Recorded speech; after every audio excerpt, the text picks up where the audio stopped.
Yeah, time to do that game dev. So we're here ready to do that game dev. Okay, so last time, I encountered problems. Specifically, it was in dealing with the, not actually the AI, it was the blocks as they fell down. Every now and then, I'd get a really weird, my render monkey just turned off. Huh. Didn't we do that a while ago? Were you in the middle of something? Maybe.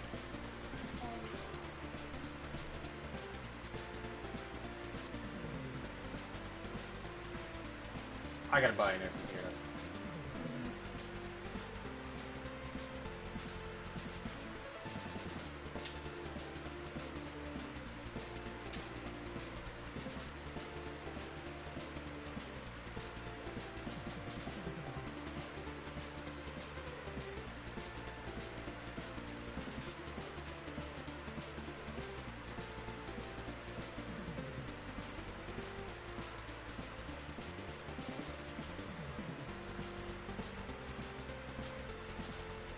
I can pull different copies.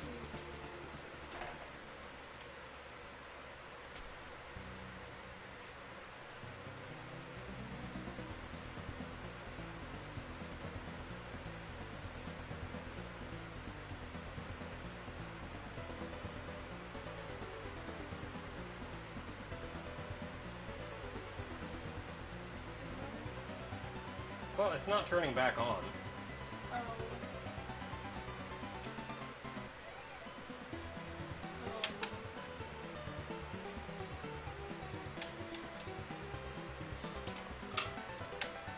This fan isn't turning on. I guess it's not the computer then?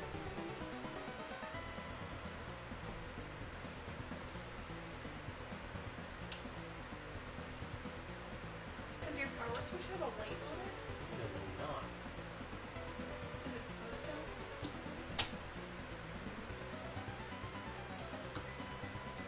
Problem solved.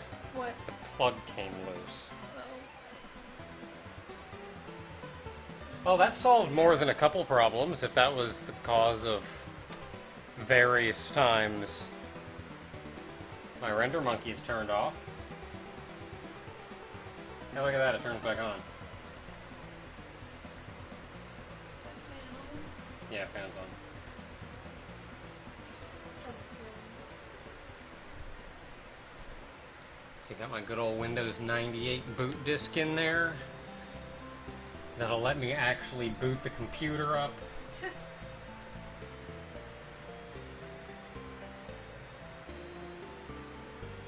This computer's on its last legs, not gonna lie. Its boot sector's bad, so it cannot actually boot anymore. Which is why I have a Windows 98 install disk in it. Roots from the install disk, which is the funniest. Yeah, so it goes to that, and it boots from that, and then the disk says, hey, do you want to boot to this operating system we found? And I'm like, sure, and then it's cool, and it boots. It's like the weirdest thing I've ever seen. It's doing a whole lot of not much on this screen, though. Huh. F12?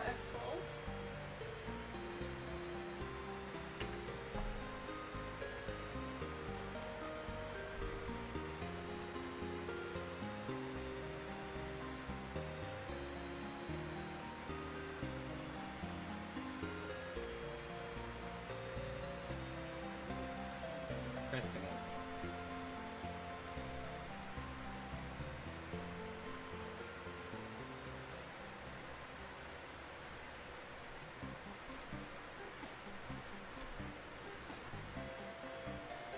I wonder if that video finished rendering.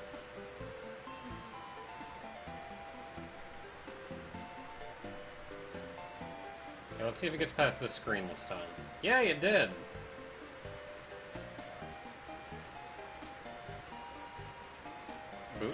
Boot from CD DVD. Yes! Microsoft Windows 98 CD-ROM startup menu. Boot from hard disk.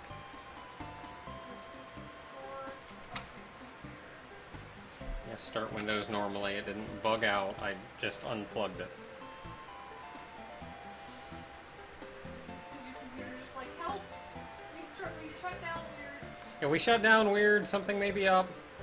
Yeah, it's... Yeah, don't worry. That happens. Well, what I would do is I'm not going to go buy an old computer to render on.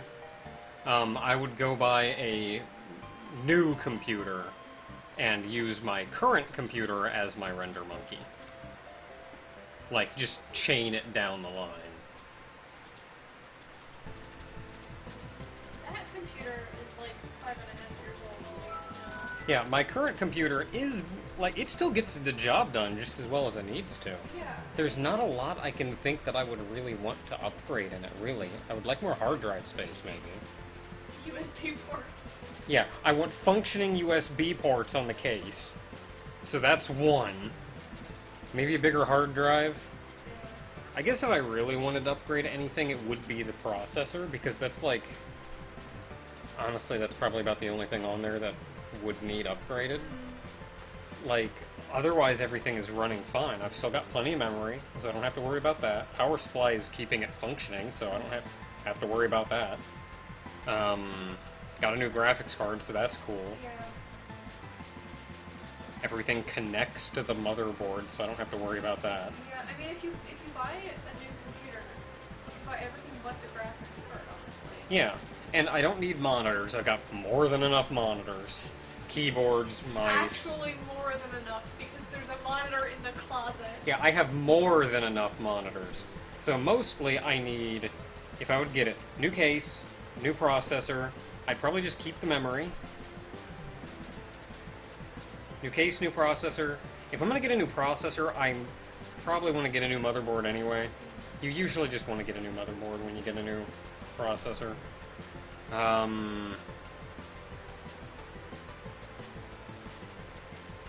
Otherwise, most everything in there can carry over.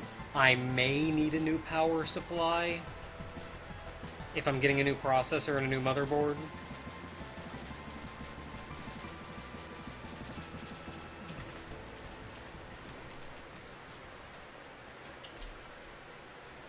So, yeah, that's where we stand. Well, good to know that my render monkey didn't just die, though. It just got unplugged. So I can still render videos, because right now, I don't have a video for tomorrow for you. Edited. I converted it, but it's on the render monkey. So if the render monkey died, then you don't have that video, even though I have it. So yeah, you would not be getting a video. You'd get tonight's video. You would not get tomorrow. You would not get a video tomorrow, or until I got a new computer. If my render monkey suddenly died. I suppose maybe I would want to set up editing on my current computer so I could at least edit videos. Okay, you know what? Back to what we were doing. Okay, so we ran into a problem before in Game Dev Land where, for whatever reason, whenever you threw down a couple gems, if you took those couple gems and then there was not a gem different color from those gems, and then more gems of the gem color that you just threw down, like if you had a couple reds and you threw them down, and you threw them down onto a blue, but then below that blue was another red. I said red, right? So like two reds, blue, another red. It would count as a match, and it would get rid of the two on top. So that was a problem. So I fixed that problem. When I fixed that problem, two new problems showed up, because of course. Of the two new problems that showed up, I honestly forget what the first one was, but I solved it pretty quickly, which is why I've forgotten it, mostly. Now, we have a problem with, now the problem is whenever you make a match, from the bottom gem that you threw, it will count down 3. every gem up and destroy all those gems and any gem they're connected to. However, if you count up, like the gems above that one don't get destroyed. I can show you exactly what I'm talking about here.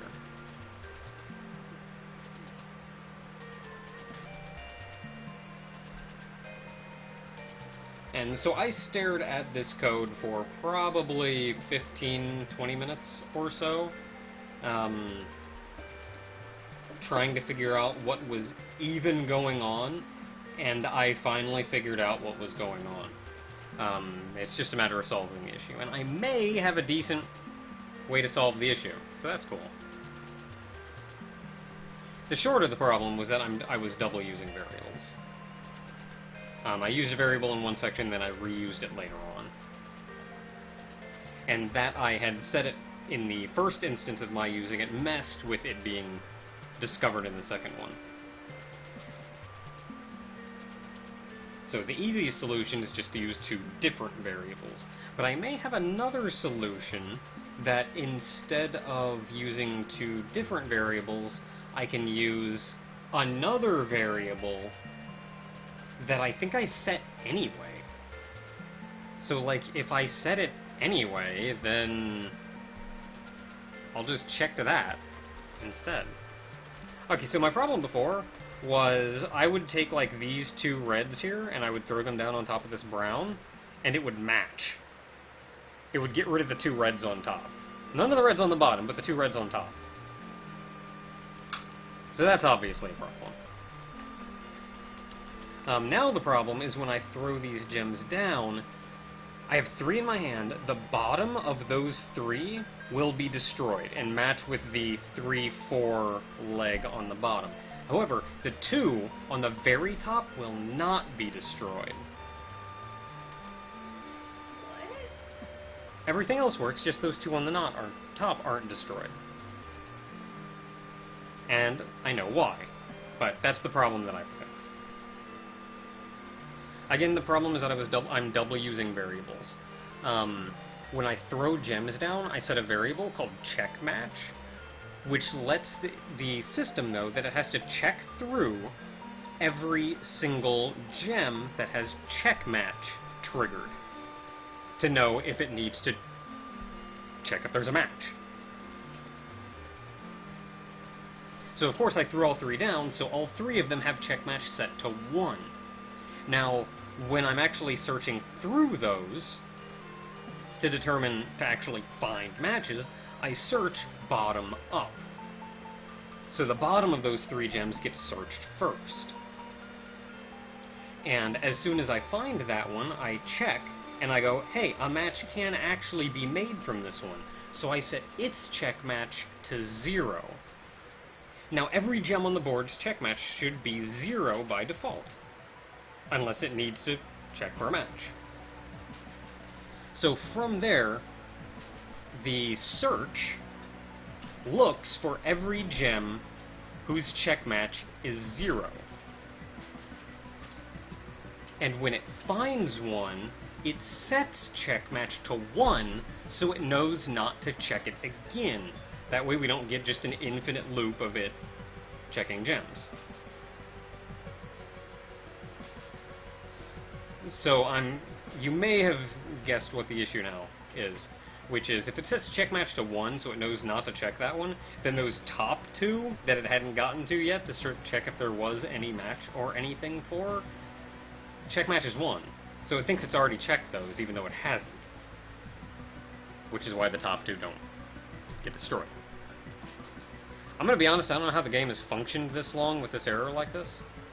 There are so many errors that I've run into just in the last, stream or two that have been, how did this game even function up until this point? Like, how did I not do this?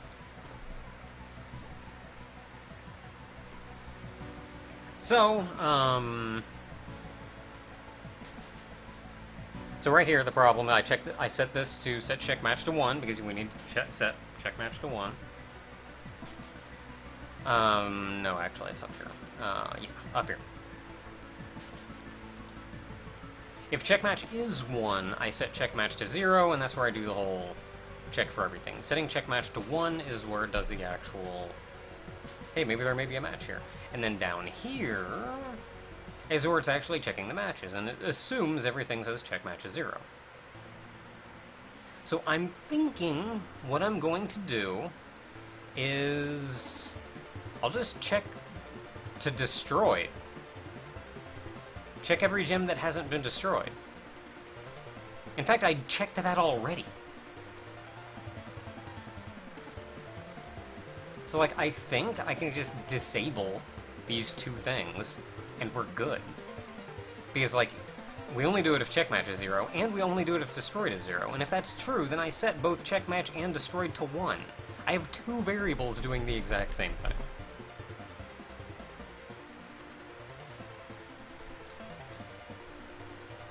So, I don't know, theoretically just disabling those 2 things will make this work. Time to watch it implode horribly.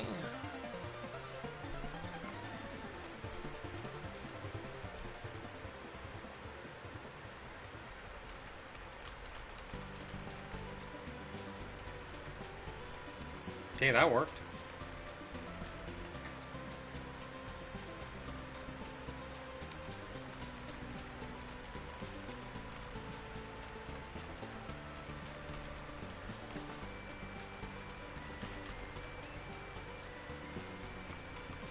It appears to function.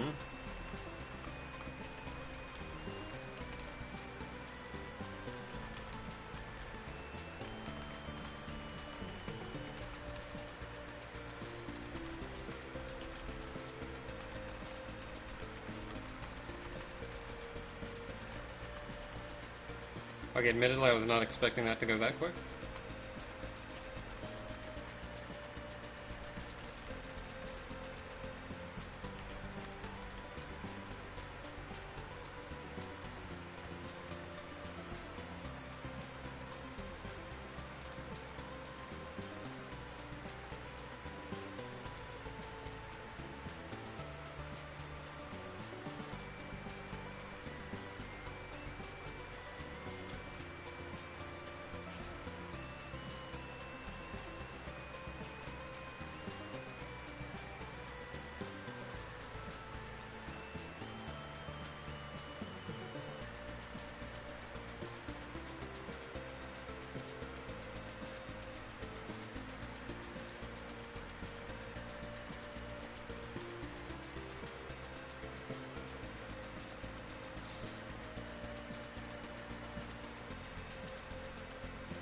Let's just watch the AI go for a little bit.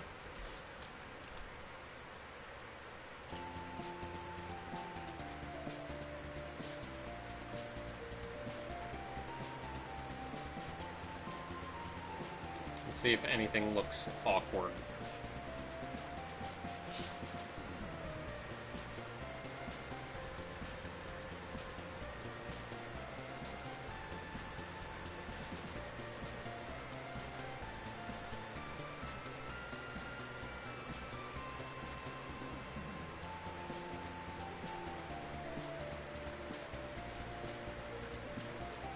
I swear I keep seeing it chain match to gems it shouldn't. But I'm never keeping a keen enough eye on it to know for sure. So I keep thinking I see it, but then it's probably just that I wasn't really paying attention, and I didn't see that gem there.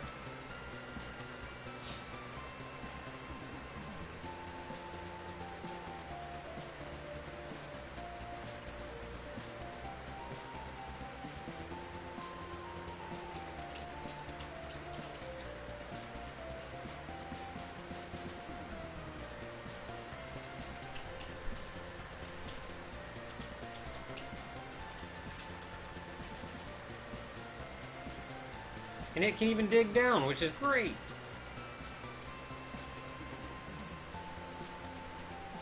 It's still not as efficient as it could be.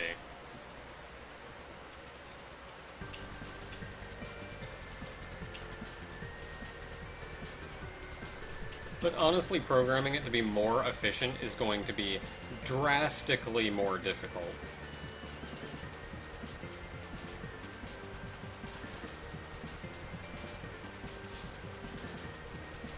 Like, one of the reasons I haven't made it when it can't find any more matches just to throw, like when it gets above the final gem, just to throw instead of picking up and then throwing back down, is it's way easier to do that because I just have them pick up. Just, if you see something, pick it up. And then its throwing is just, if you can't pick up anymore, if there's nothing to pick up, throw. And it's just that easy. Whereas, like, if I wanted it to cut out that one pickup before throwing back down, I'd have to, like, look through...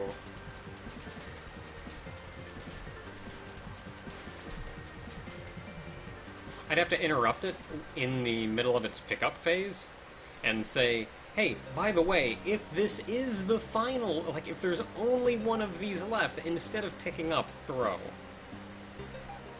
And, like, I mean, that doesn't sound that bad, and I'm sure it's not, but I don't care that much, and this works and is easier. So, too bad.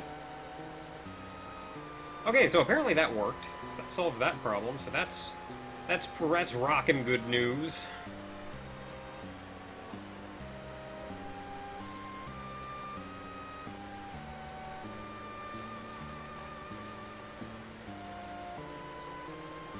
So something else I wanted to do was...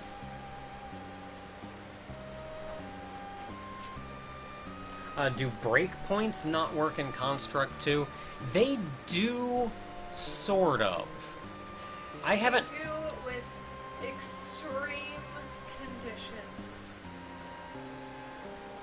I don't even bother with them. Yeah.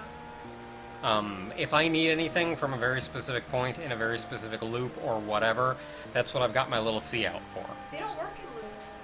Yeah, which is You can't one put a reason... breakpoint in a loop or a function. Which is one reason why I have my... I like my little C out. I mean, that effectively renders them useless, honestly.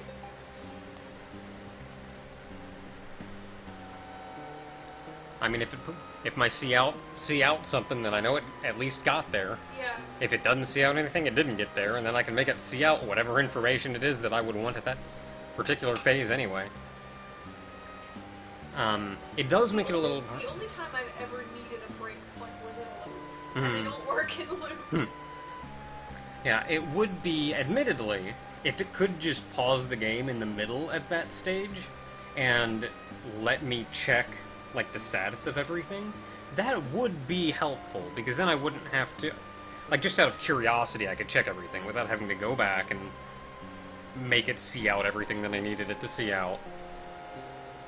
Like, see out is the poor man's breakpoint. That's what we did when we were programming in, like, I don't know, Unix. Or whatever. And you didn't have an efficient debugger. But, I don't know, breakpoints don't quite work, so...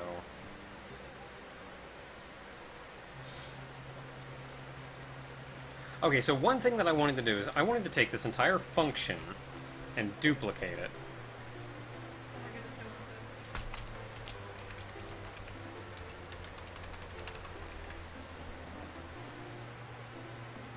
Well, I want that. You have to paint it yourself, though. That's how all the garage kits always go. You have to paint it yourself, and I will never do it justice. It will look like garbage. Gotta, like, hire somebody to do some professional, like, brush painting and stuff. Like, airbrush painting over it. That's why I just wanted the figure that came with the... Honestly, it even looks cool white. Like, that's why I wanted the figure that came with the pre-order. But that was, like... That was PS4, wasn't it? Yeah, it was like PS4 exclusive, so I wouldn't be able to play it even if I wanted to. And it was like... PS4. Yeah, and it was like $80. So I was effectively paying $80 for the figure. Which, admittedly, in retrospect, almost worth it. I think even at the time I was like, I don't know, though. We're talking about 2B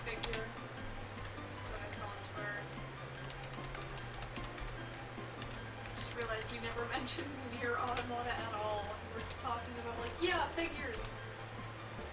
May or may not worth it. Or may not be worth it.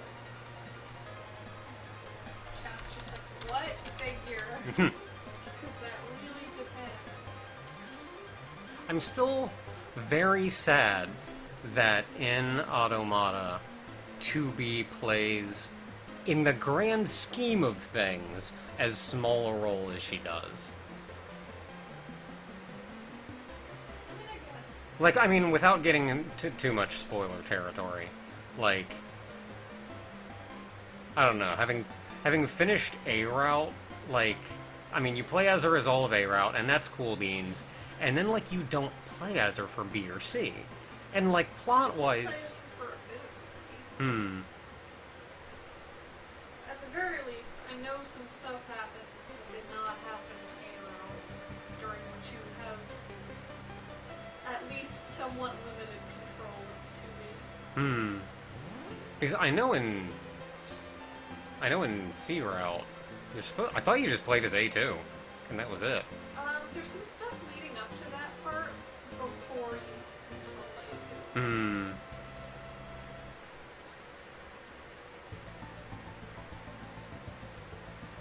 Like, I'm very sad, though, because, to me, at least, 2B is the main character.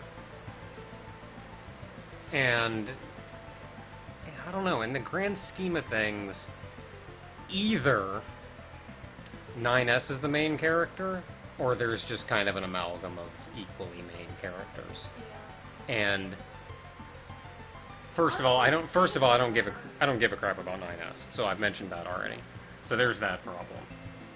He just wants love! No, he doesn't. He's a twerp.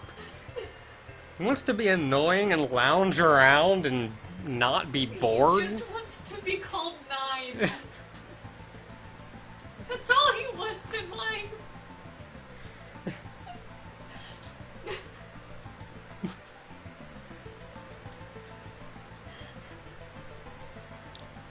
Nines.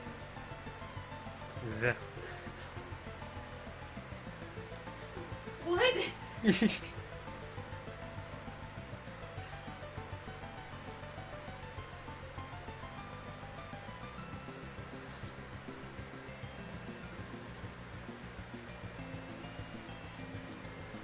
one phone likes to be called Nines. It's true.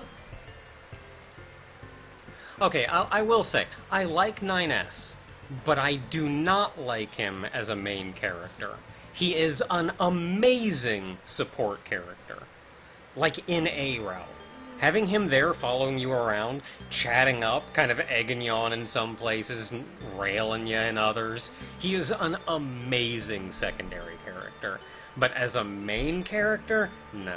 I don't give a crap. I can't. I'm sorry. I can't do it.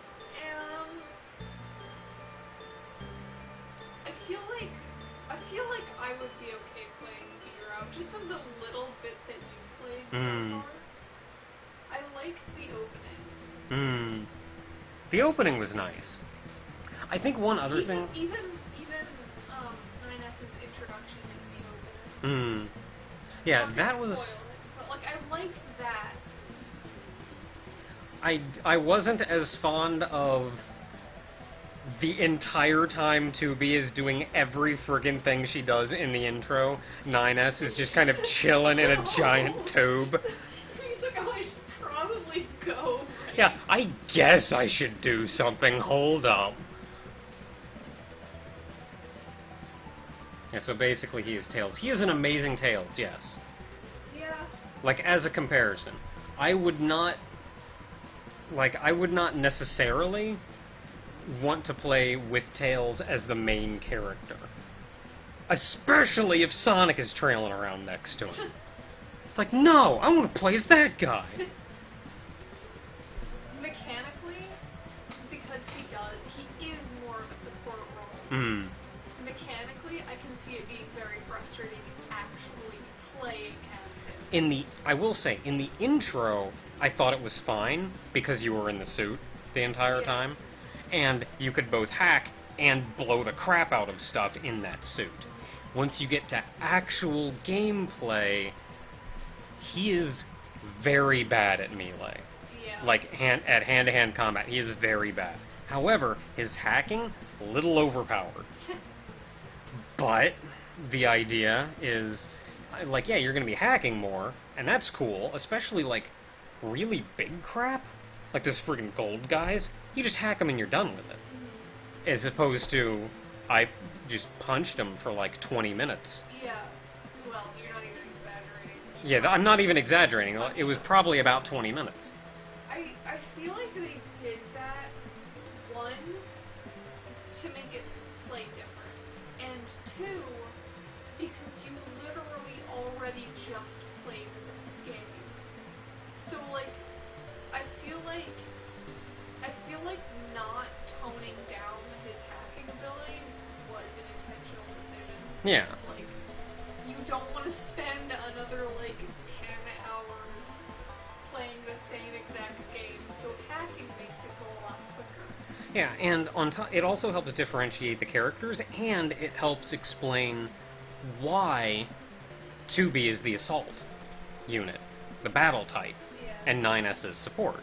Because if you toss 9S into a battle, he's not gonna do as high. He's not a battler.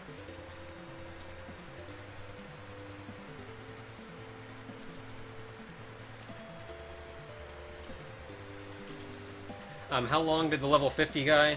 I can only, I don't know off the top of my head, but as a hint, the sped up section, I can only speed up videos to 400% speed, 4 times normal speed.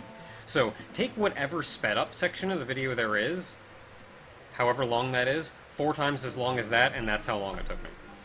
So if it's a 5-minute segment, it took you 20 minutes. Yeah. I don't think I left in a 5-minute sped up segment, but I'm just saying, as an yeah, example. as an example. If the sped up part was 5 minutes, it's 20 minutes. If, And then add or subtract the if you try start to and get end. rid of your render monkey and get a new computer, you should get Adobe Premiere Elements because it's actually relatively cheap. I think I paid like $60 for it for my copy, Mm. and you can speed up like 10 times or 20 times. Mm. Just speed it up as much as you want. Yeah, and it's Vegas handles speed up a little bit differently from a lot of rendering programs, and which is why it limits itself to 4 times speed. And it speeds up by effectively like blurring between the sped up frames, so you get your end result is less choppy. It actually looks smoothly sped up, but it can only go up to 4 times speed. Yeah, Because otherwise it's blending together like 8 frames or something. Which I've sort of done. I have in the past sped up a segment, exported it, and then sped it up again. And I did this back in Boho Yo-Yo Moo, actually. And during the sped up segment, you just saw a trail of Yo-Moos going everywhere. Because it's like 8 frames merged into one. So there's like 8 Yo-Moos all... any chance of Emil's Dota song becoming a news? No. I'm going to be sticking with my Super Marissa Land music.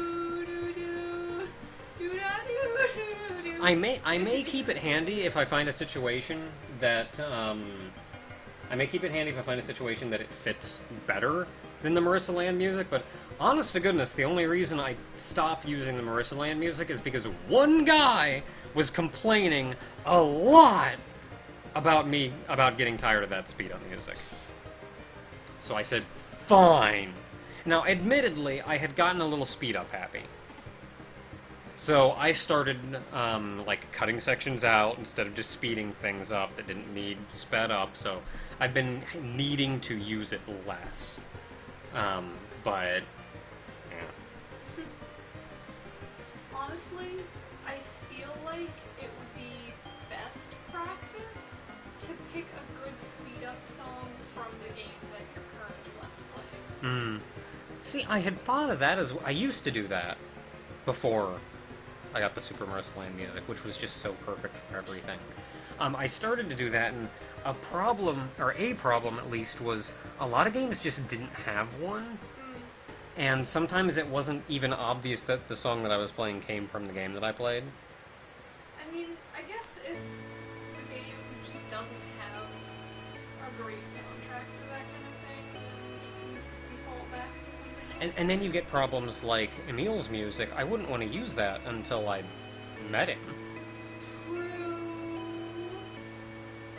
But you can use it now.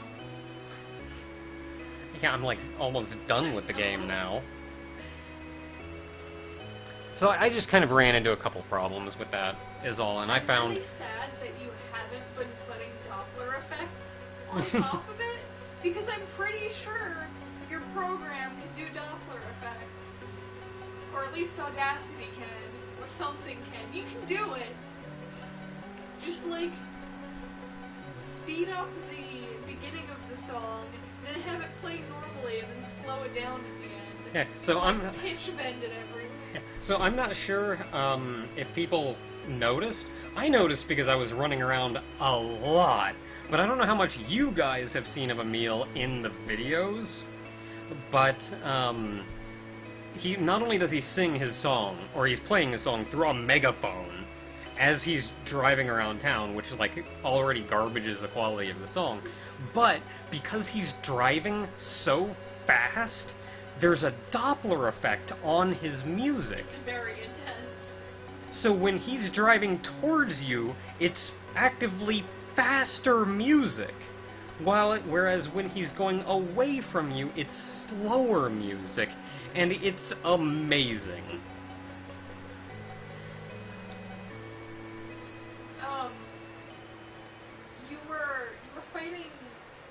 You were test fighting Father Servo. Oh, yeah. And Emil decided to just park. Yeah, I was test fighting the final fight of Father Servo, and I'm pretty... Emil was driving by on his desert route, so on, like, the side of the map that passes right by Father Servo, and I'm pretty sure a stray bullet managed to hit him somehow, which stopped him. Just decided to park. So then, for like this 20-minute fight against Father Servo, you can just hear Emil's music blaring in the background. The guy's like level 60, and you're like level, what, 40 something? Like you were level 40 or whatever. Like you're vastly under leveled. So this fight was incredibly long, and just the entire time, do do do do da dee da da da. And yeah, as far as like using music that's fitting for the mood of what's going on, that is something that I'm very aware of. And the Super Mercyland music works in a lot of situations, but there can be situations that it just doesn't fit. And so I won't.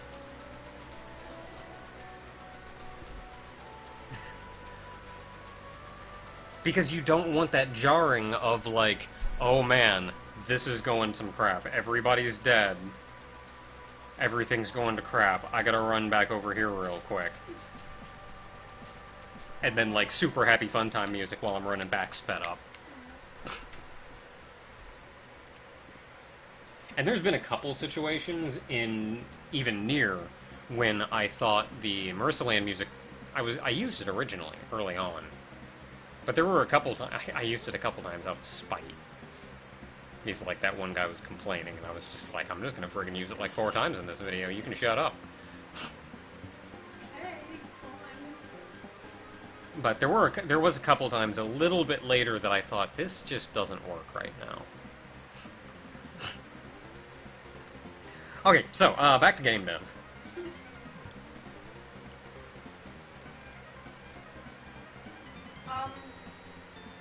What is this computer, and why is it in a space helmet, and why do I want it so much? Can it run Doom? Maybe. Probably.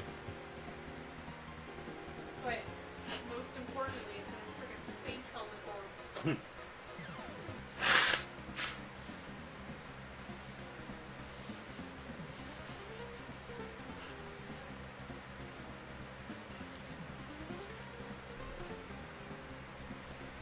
Oh, I forget what it was. I saw a Tumblr post that was like, it was something about, like, oh man, Skyrim's probably been ported to more systems than any other game at this point, and they listed off like it's on like 5, 6 different systems or whatever, and then someone else was like, excuse me, and it wasn't even Skyrim. I forget what game it was that they posted, and it had like, I don't know, 20 odd ports to different systems, and then people are like, oh man, wow, look at that, and then someone else below that was just, I'm sorry, and just posted Doom, and it was just...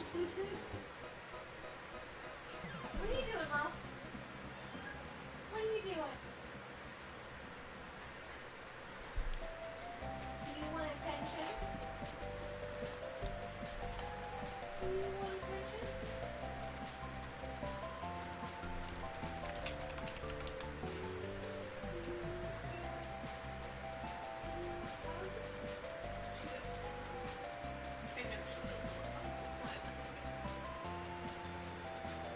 Like, if you want to know... how many systems Doom has been ported to... Doom has been ported to a piano. What is...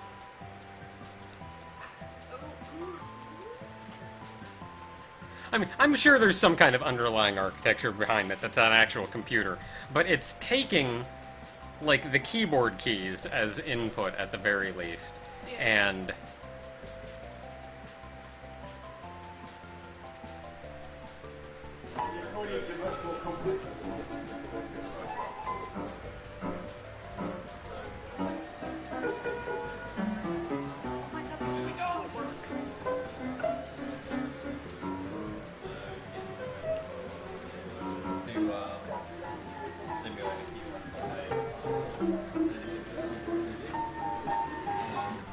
So if you want to know how many systems Doom has been ported to...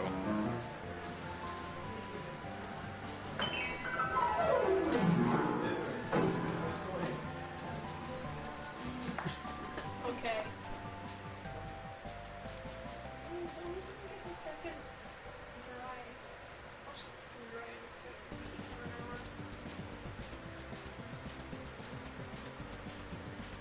I would believe Duke being ported to a printer. A lot of printers have, like, displays. Hmm. Yeah, I can see that. Doom printer. I mean, that one technically has a display. It's just an inch wide.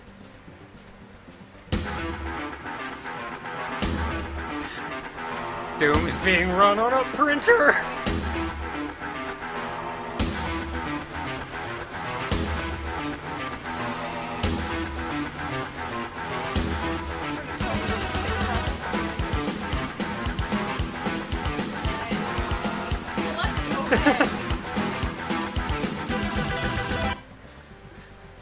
Alright, Doom has been ported to a print. That's not even the piano. The piano, I'm sure that, like, there's a computer behind it or whatnot that takes the keyboards as the keys as some kind of input, but no, that's a printer. that was just on a printer.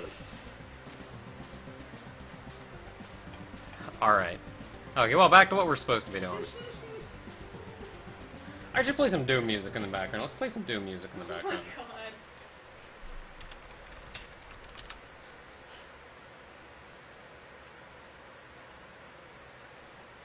So is this Doom 2016, or is this...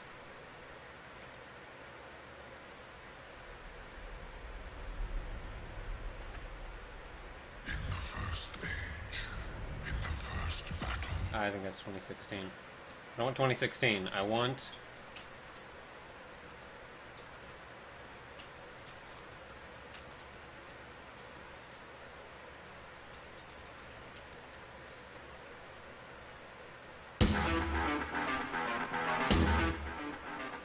Let's do.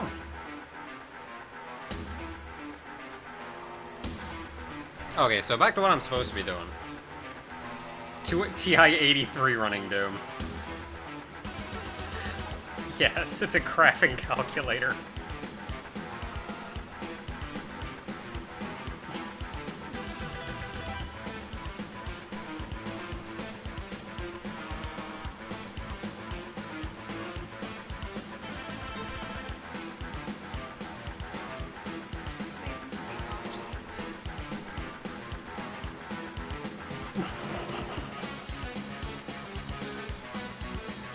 Yep.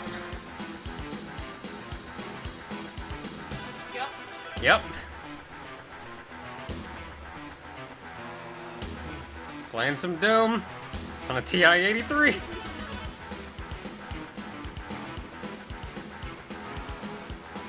Okay, back to what we're supposed to be doing. Now that we're done talking about Doom and Nier.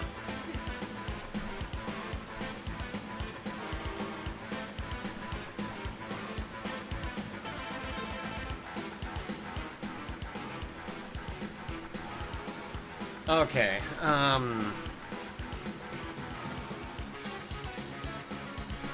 okay, so let's see. So I wanted to make this, have gem find dump function.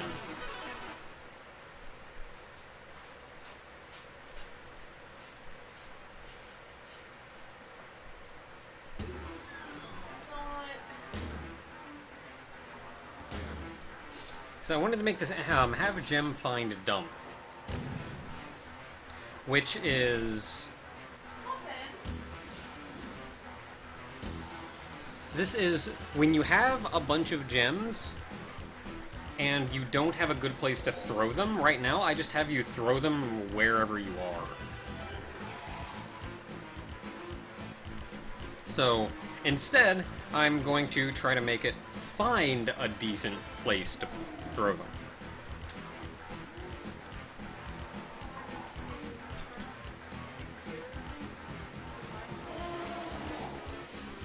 Alright. Okay, for each gem...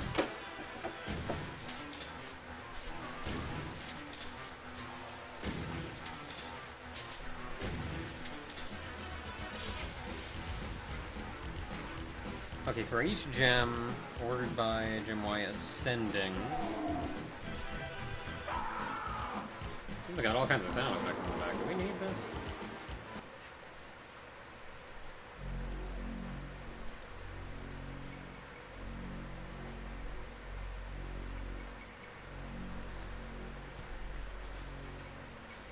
Okay, so since I don't actually care, I'm purely looking for the best place to put it. I don't actually care about any of these. So I think what I can do is just put that up there and delete both of these.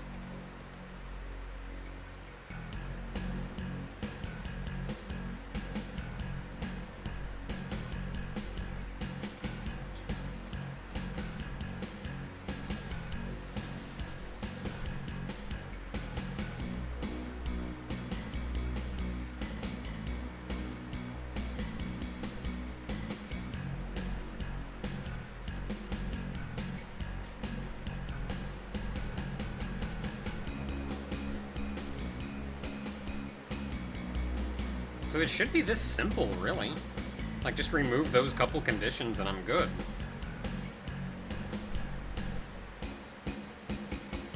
Okay, so we now have a new function, have gem find dump.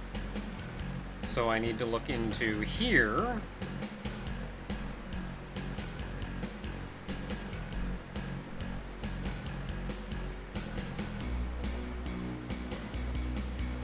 To currently I have throw gem.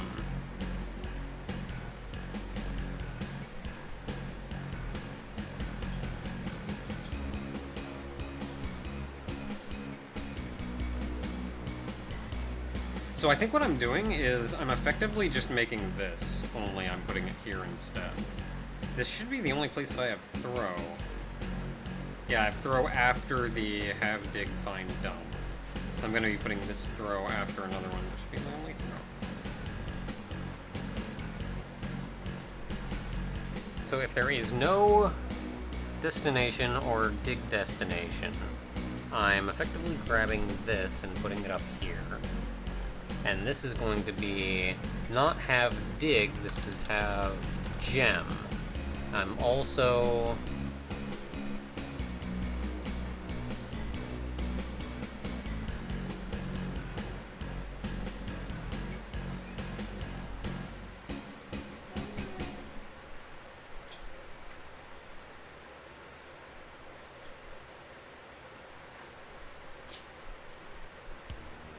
So have gem, so set destination, so I can get rid of this.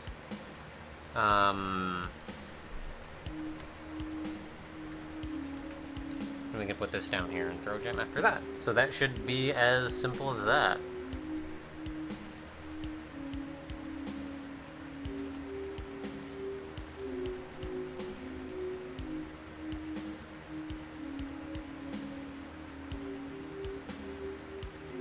So I notice I don't actually pass a second variable into have dig find dump. Why do I not send a second variable into that? Because I should be sending color into that.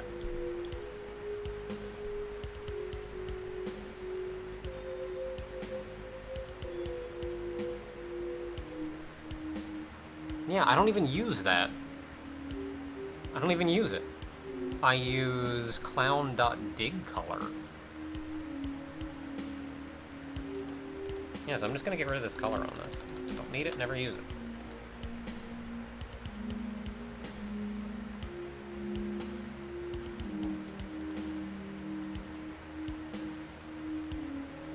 So now it should throw more efficiently if it gets interrupted partway.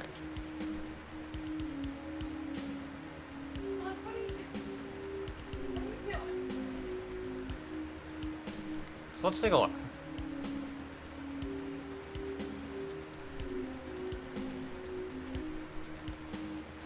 And let's watch him go, see what happens. Cool! Righteous! Exactly as planned. Oh. And then it threw it over there. I mean, at least it came back. I honestly think, what the?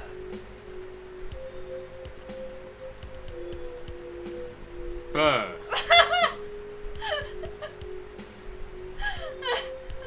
I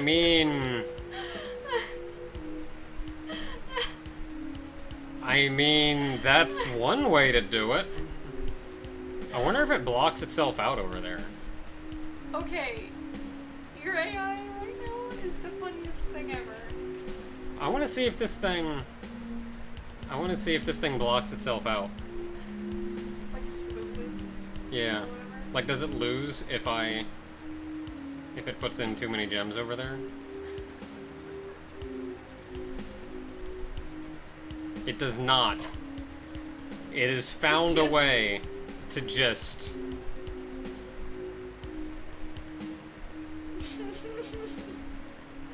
It's also never going to win, so I mean, whoa! Goodbye. Oh, now where is it? What did you do?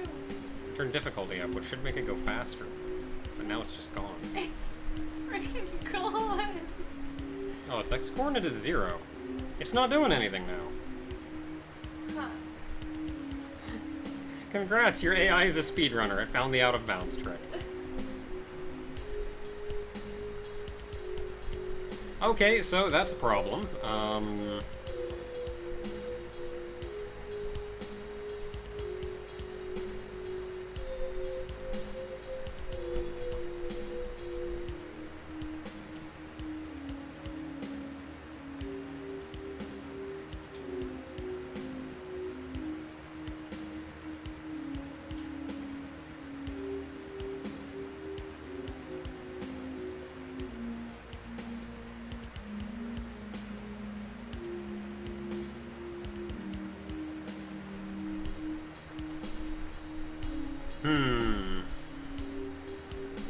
So the only reason it should be doing this is if this function returns 0, which it should never do.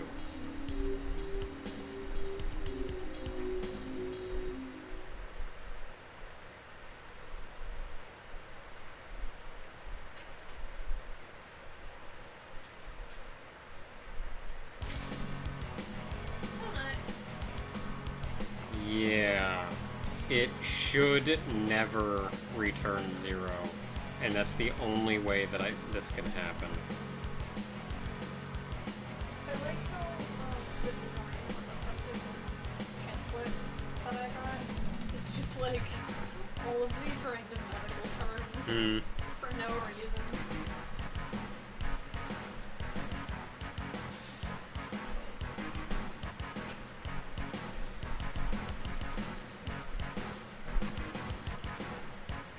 Yeah, this doesn't make much sense.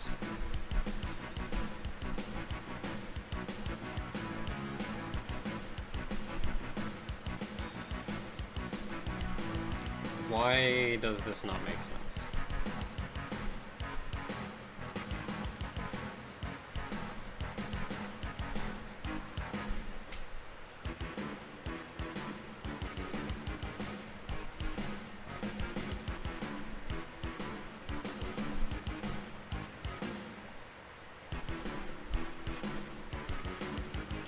Set return Y. Can construct return multiple values, or is that a typo? What do you mean?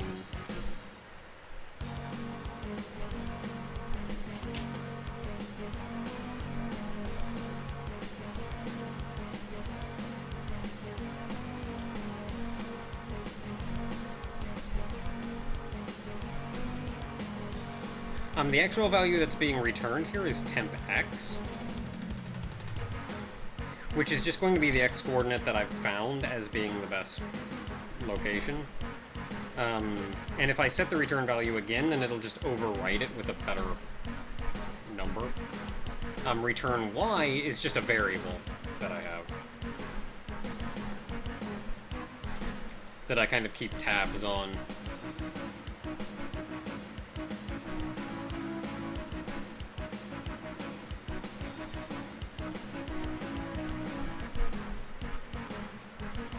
Like, what's funny is this is the exact same function as this, only I got rid of these.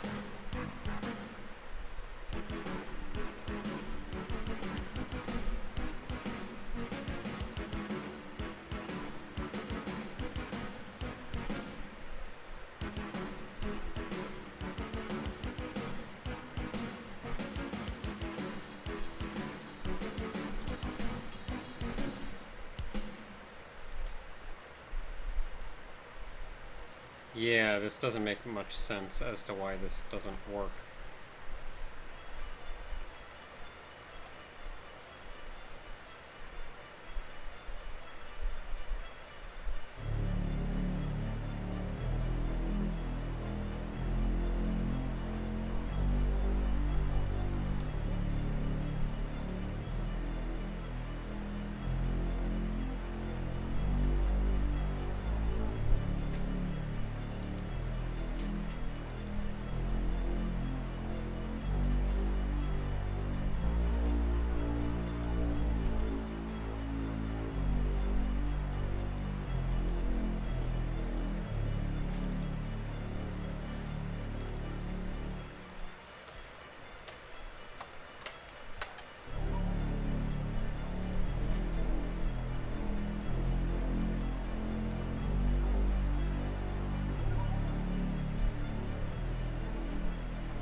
Okay, well, let's just let this run for a minute and see what happens.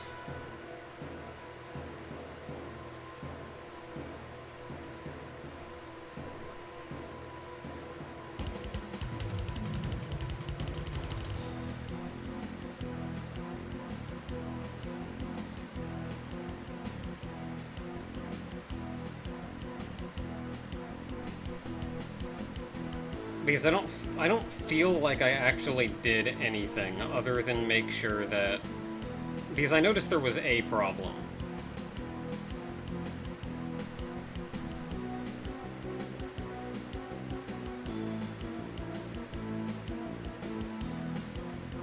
I noticed one problem, which was it was looking for the lowest place to throw them, even when it had enough gems on it to make a match. So I just put in a condition that said if you can make a match, just throw it wherever the crap you are. And only run the other function if you have fewer than that.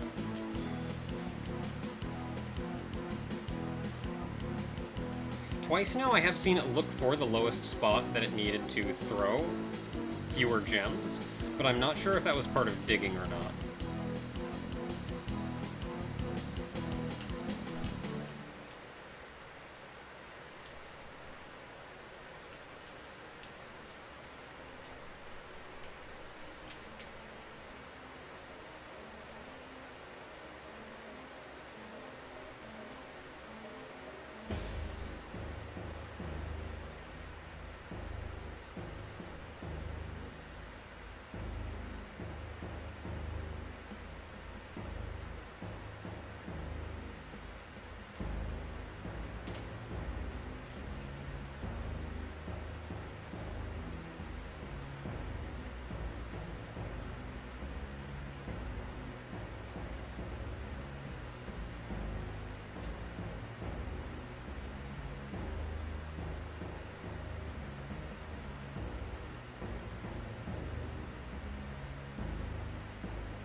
Okay, let's try... Let's put a text queue in here.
Okay, so I've got another text queue somewhere.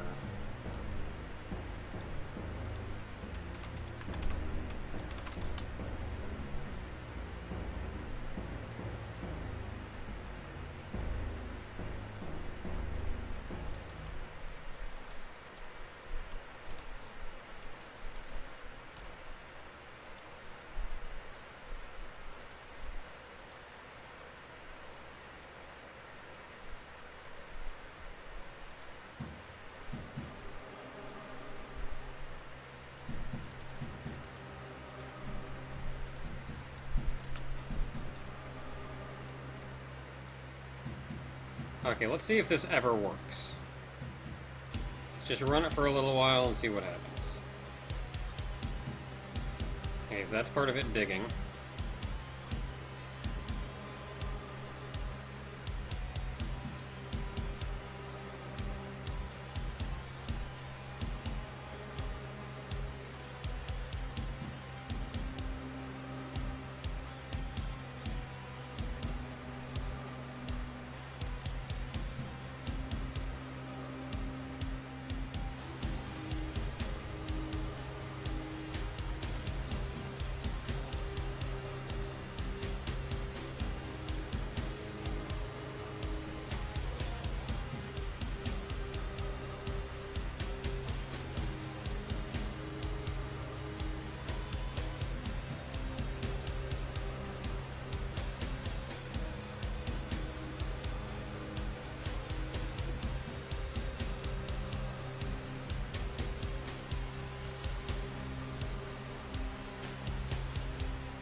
This is admittedly an error condition, so it makes sense that it wouldn't happen very often.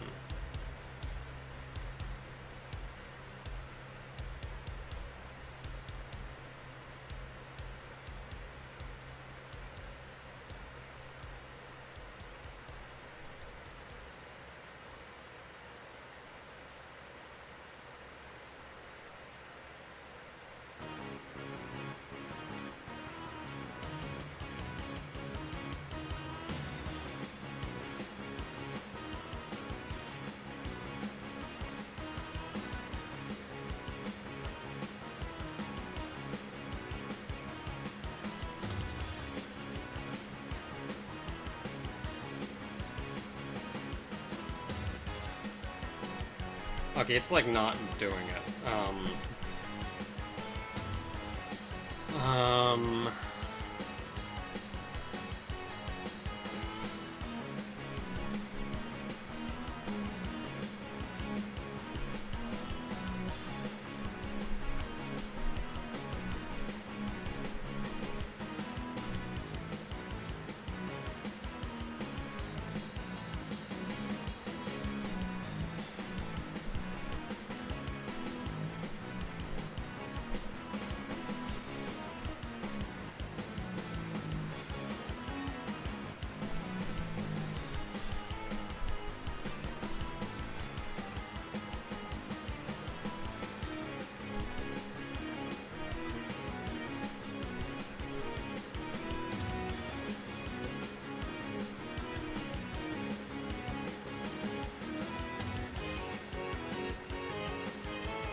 So this is what it did before.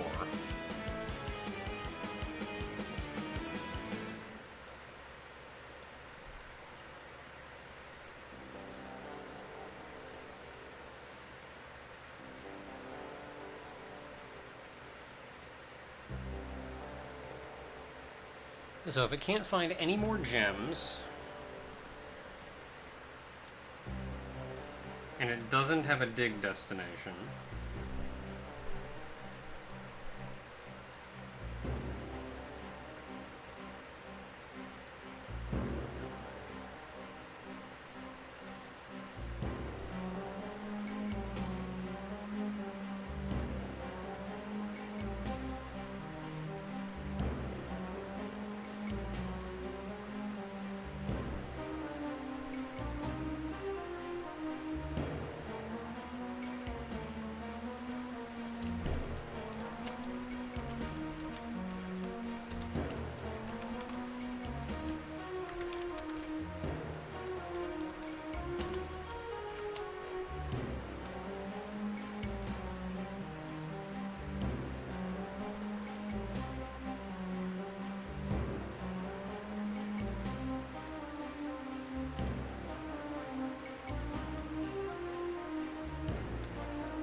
okay, so it's gonna pick up 3.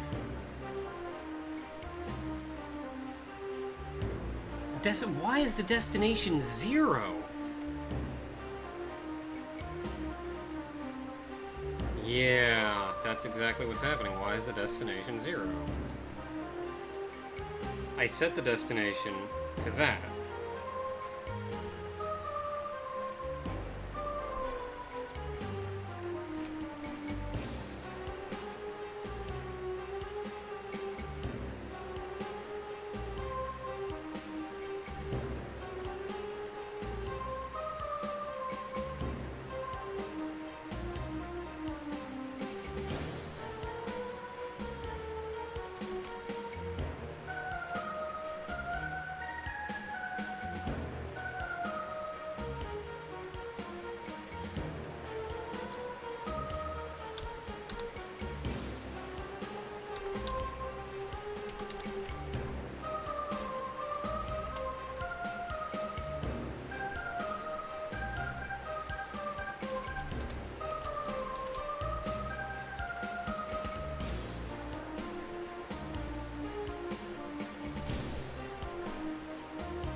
Oh my goodness, that's my problem? That's my entire stupid problem? Air Gamer, thank you, I'm an idiot. I was wondering, like, this function's not complicated. What's going on here? It turns out I named the stupid function wrong.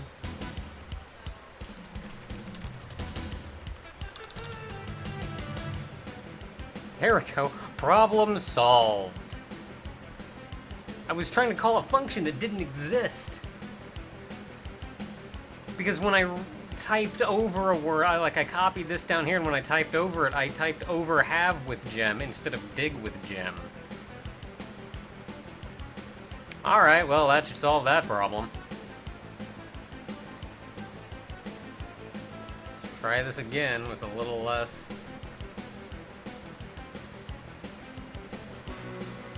Try this again with a little less stupid.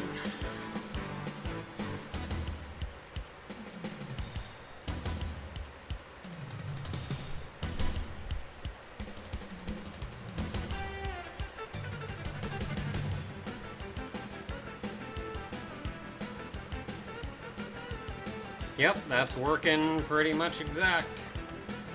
It's doing exactly the thing.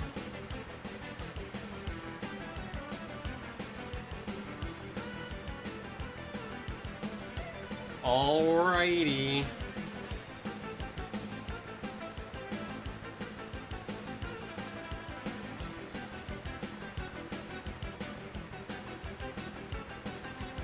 I didn't do anything else down here, did I? I just put in the text queue. See, I even typed it right in the comment. I just didn't type it right here.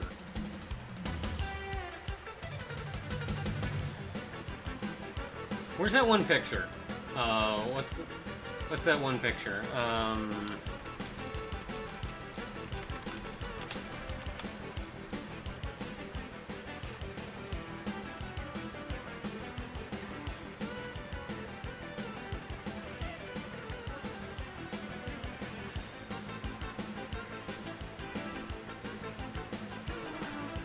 There, I found it.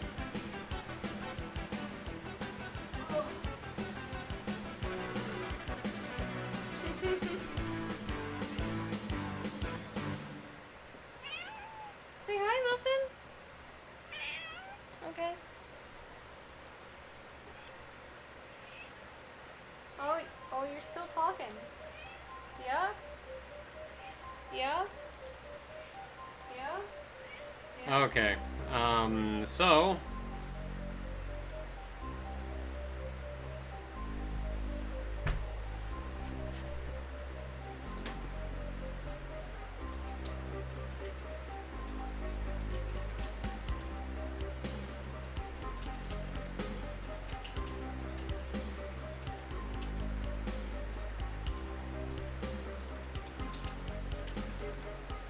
Okay, so let's make sure this works.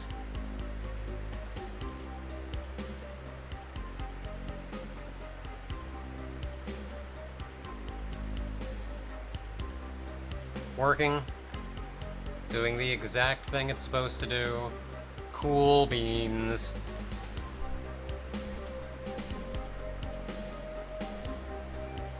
So let's...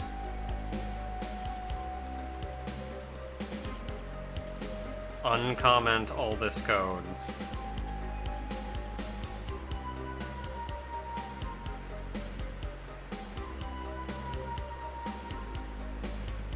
So we're not setting destination. So if we have more than, if we have 3 or more, just throw them. Don't have to worry about anything. If you do not, then let's find a place to put them.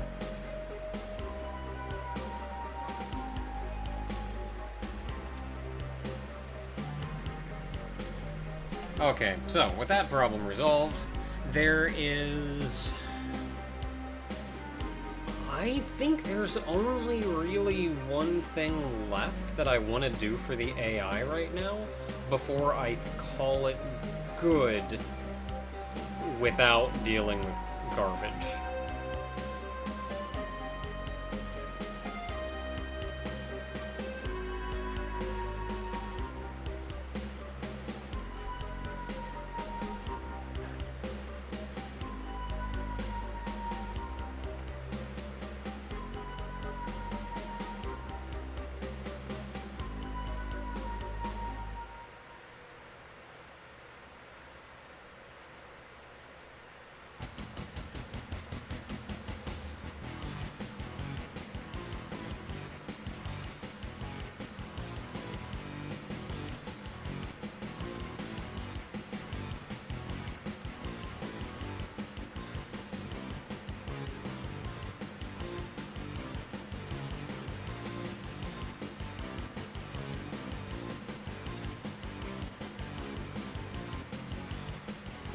Okay, so the last thing that I want to do is I want to put in some kind of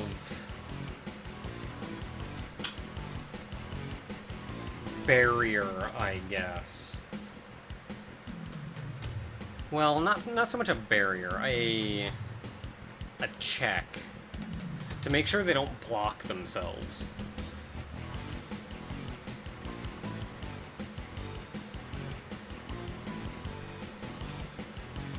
Okay, so it's going to be after the move timer, so this is going to be when we're checking.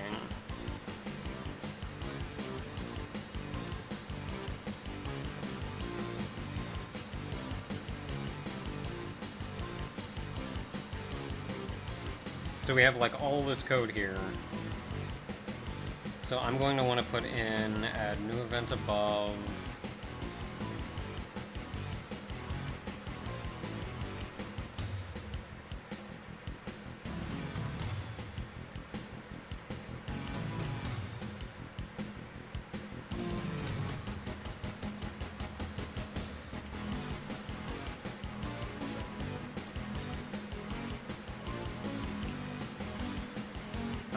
For each ordered gem.y in ascending, which means I start at the lowest x, which is just what I want. I also want to check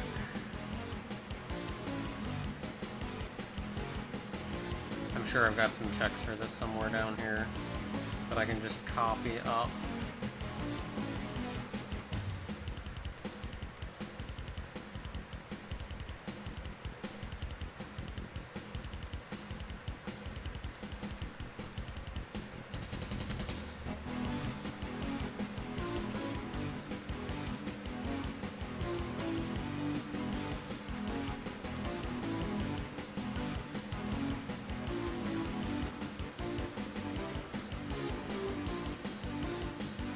Oh my goodness, when the AI was putting blocks off to the far left as an obvious error, what if it had started putting blocks on the player's side?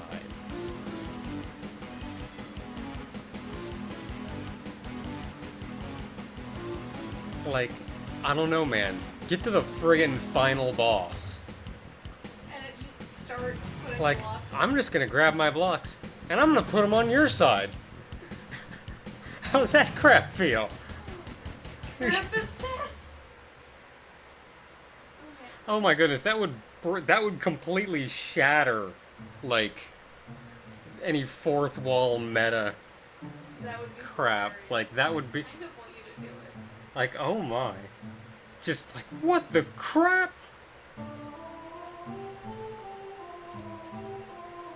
Oh, that would be some kind of AI I'd have to program.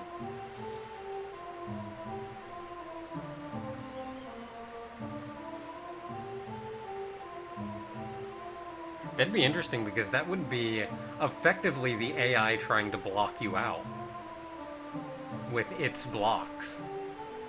So it would have to grab, like, it couldn't grab 3 or it'd make a match. Yeah, it's anytime. It would have to, like, grab 2, 1 or 2, move them to your side, and just throw them somewhere that wouldn't make a match, and just keep chucking blocks at you. And instead of being a race to meet quota, for like the first time, you're trying not to be blocked out. That would be amazing. I want to do that now. Just like, what? What's it? No? What the crap? No, you stop that. You send garbage over to it, it just grabs it and gives it back to you. That's what it would pay to play as somebody who can't be picked up. Yeah. Oh, that'd be great. I don't know how the crap I'd do it, but...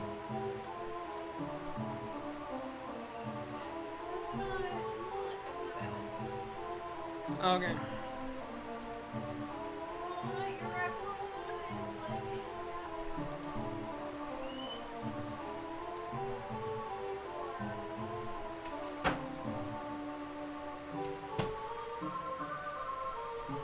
Where are all of your tools?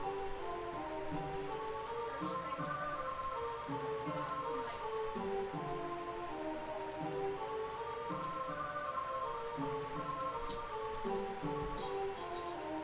Some twigs. Toy boy.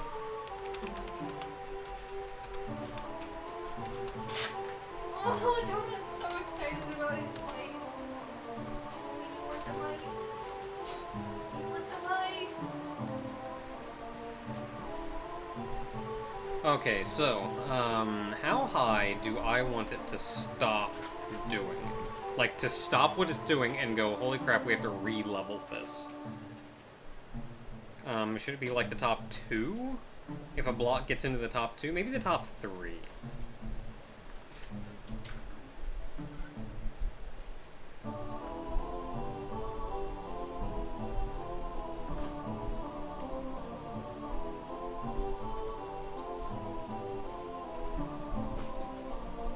So I'm gonna make this times 2. Donut is hoarding the mice. Maybe the shoe back down.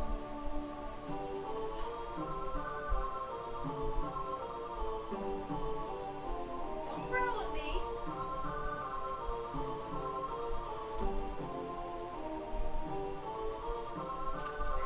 Donut has successfully picked up both mice and traveled approximately 2 feet with them. Oh my goodness, he picked up both mice. But he picked both of them up.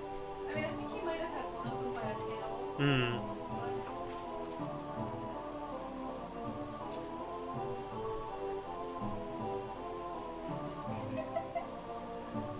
Donut is the funniest cat. Donut is going to be the cat that just always has something in its mouth. Yeah, he is. He's just gonna be the kind of cat that carries something, probably one of those mice, around everywhere with him. Whereas, like, Muffin can't really pick things up. She can, like... She can sort of pick she things can up. pick something up, but she drops it after, like, a foot. Whereas Donut just carries that mouse around with him everywhere he goes. He'll just tear up the whole apartment with a mouse. Yeah. I've seen him use the scratching post with the mouse in his mouth.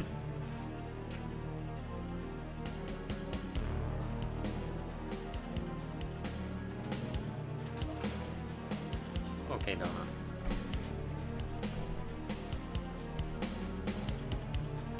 I've ever seen a cat love something.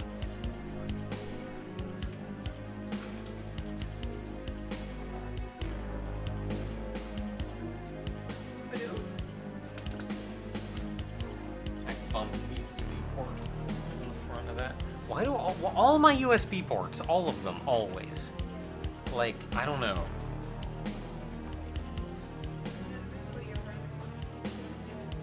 But like, I don't know, my USB ports in this one are going too. Yeah, well, some of them never worked. Wasn't one of them that just never worked? I don't, maybe. I don't like using the left one. Or was it the headphone jacks? The headphones jacks have never worked. Like, I don't know what it takes. When I built Ogre's computer, I got his headphone jacks to work. I don't know how I managed to do it on him, but I can't manage it on any computer I build for myself. Okay, Oh my god, Donut! Just furiously hissing at his other toy while his other mouse toy. Kind of holding team. I'll let Donut play out first, and then feed them, and then I'll make tea.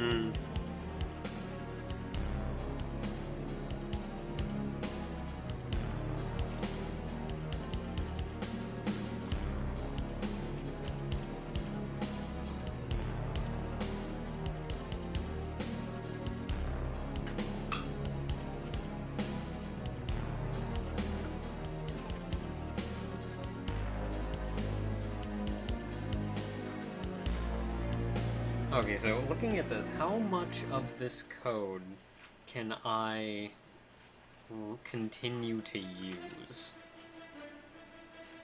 Or do I just have to have, like, a segment for your leveling now?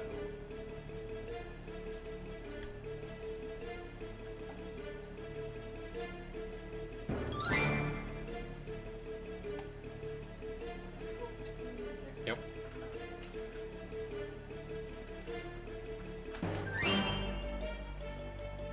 I think the funny thing about Doom is whenever anybody thinks about Doom, they think all high action all the time. Like, let's go. And a lot of Doom is like that. But you also get a lot of this, like, slower, more methodical music while you're just kind of scoping an area out and feeling out what's going on. And then there's, like, looking for secrets and trying to find stuff in places. And that's when a lot of people complained with the new Doom that there were... I shouldn't say a lot of people, but there were some complaints with the new Doom. That, like, after you killed the enemies, it was pretty slow. Like, just looking around, seeing what you could find, exploring what you can. And that's also reasonably faithful to Doom, though. Well, it's... I think what they expected was more like just keep funneling forward, keep fighting until you get to the end of the level. When, like, no, there's... Like, you gotta slow down, you gotta stop, you gotta think, you gotta figure out where you're going, how you're doing it. Like, it's got some good level design that's not just a bunch of rooms with dudes in them with an exit at the end.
I think it's kind of similar to Sonic. Like, people look at a lot of the newer Sonic games and think like, well, Sonic's all about speed. You gotta be going so fast. All speed all the time.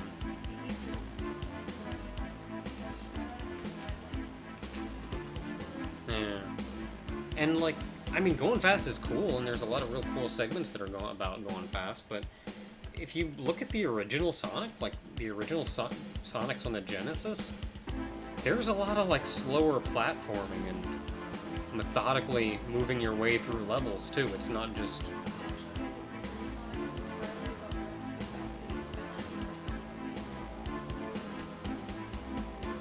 if you play it right. Play it right. Going so fast you spend 80% of the game on a wall. I mean, you're only traveling through the wall. I just think of, what was it, the original, I think it was the first Sonic, the second world, like the second levels, set of levels, with the fire. The fire and the lava and everything. You're, like, moving slowly, waiting on, like, the rising and falling platforms. You gotta wait on one to jump on it so it can raise you up to go to the next area. You gotta jump on these little slow blocks that slowly float across the lava. Like, those were slow-paced levels.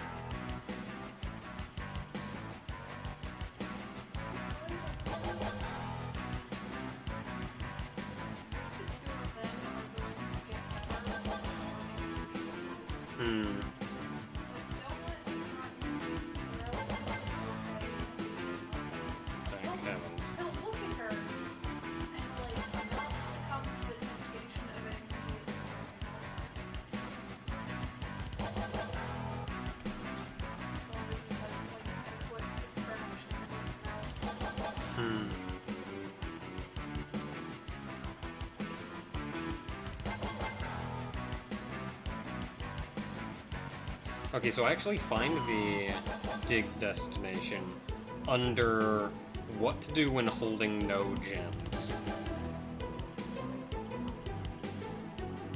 So I feel like what I can do is I can put an else here.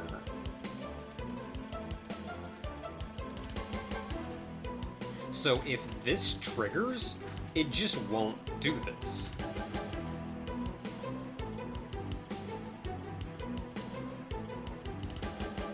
And this is as simple as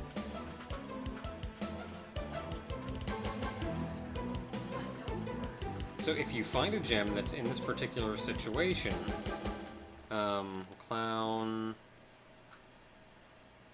set destination, set value, destination to gem.x. And then I've got to do this that goes underneath all the time. If we're at that destination, grab it.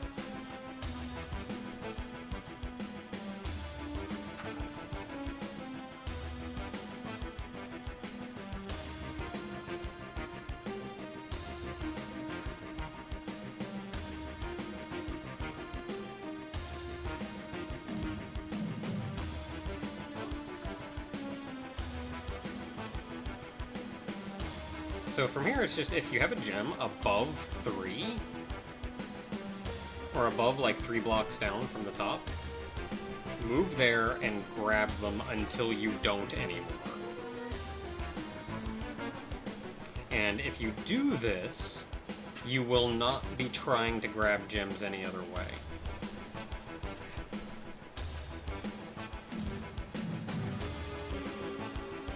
Or acting with them. Well, you will potentially move, which is fine.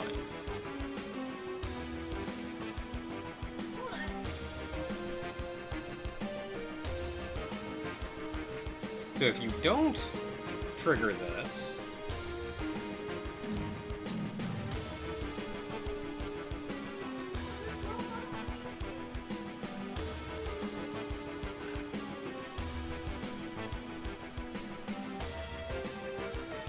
I should put a quantity equals 0 under this too. Can you get off the couch? There's things up there. Can you get off? Can you get down? Thank you! So if quantity is not 0, so you have something, then it'll fail that, else it'll fail that, and it'll move down here.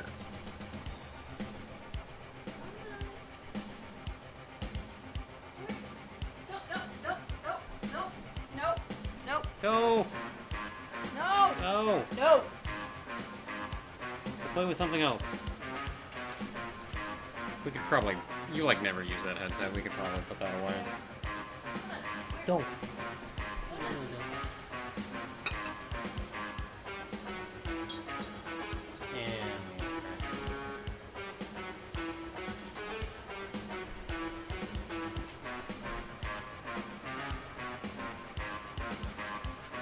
Okay, I'm gonna set this kind of higher so we actually get to see it happen.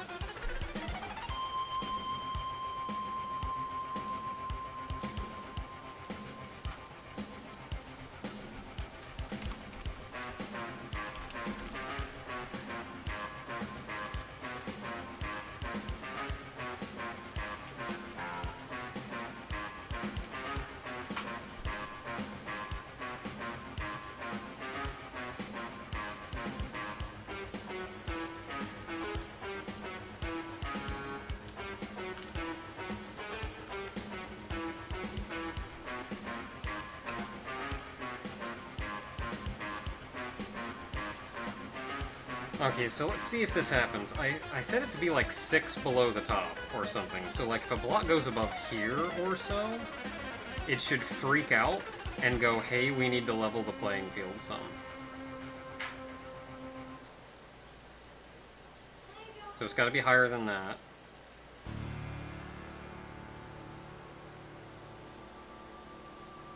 maybe this high.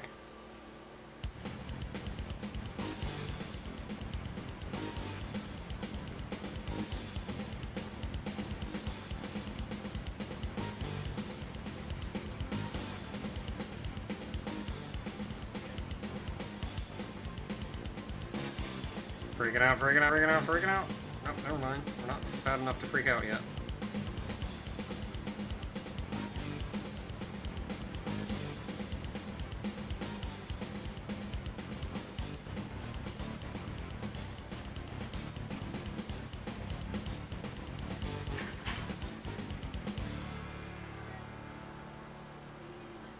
So it has to be higher than this, so I guess it has to be like up here.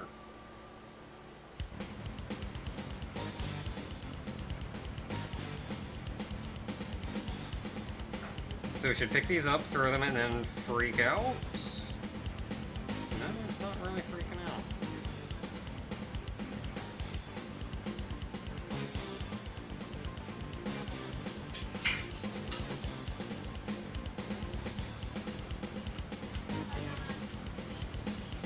It's not freaking out. It has to be higher than this.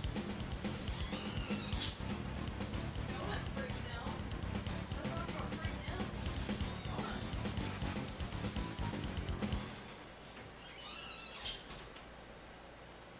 Hi, Donut.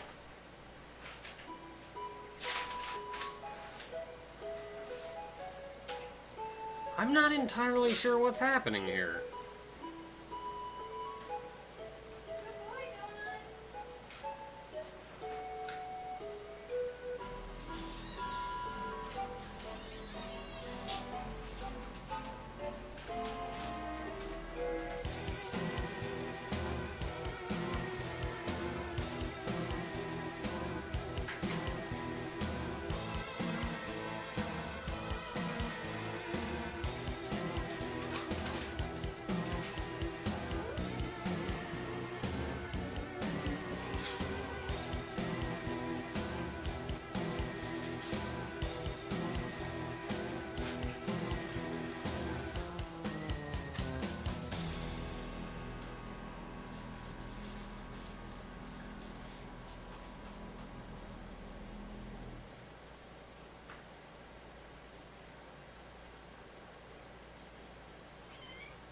Yeah? I mean, that seemed to work, but... Donut.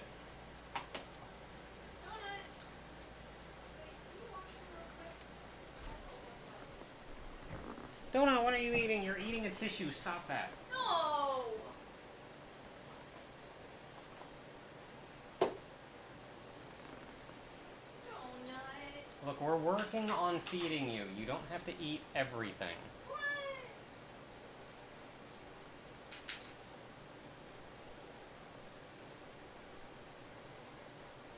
Hurry. Oh my goodness, Donut, you're almost sitting down. And then he stood back up. Oh, he sat down. Good boy. Good boy. He's sitting down. Yelling. Not freaking out. Okay, I'm up again. I'm gone again. He's gone.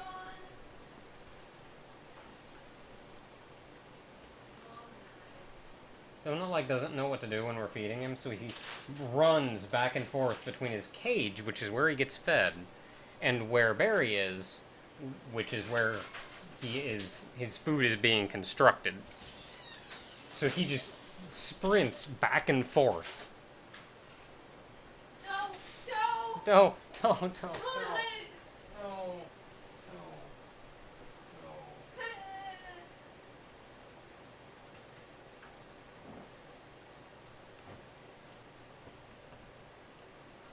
Well, almost, Donut. Donut getting in the fridge. Stay out of the fridge, Donut. He like flopped over head first. So when we open the fridge door, he like runs in and jumps in it.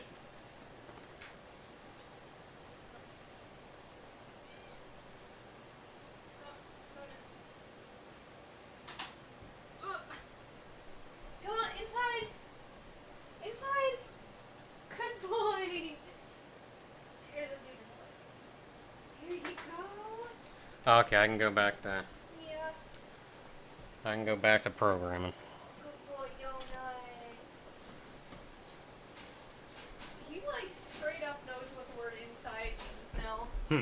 Like, I was here, and I told him to go inside, and he went in. Okay. Good boy! Okay, so, I was going to set this to be a little bit higher, just because it's hard for me to tell right now what exactly is going on. And then on this one, I was going to add...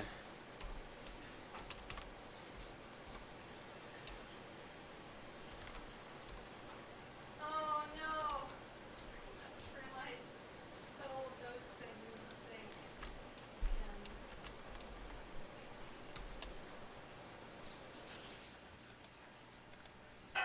So that should make it easier for me to tell when it's happening.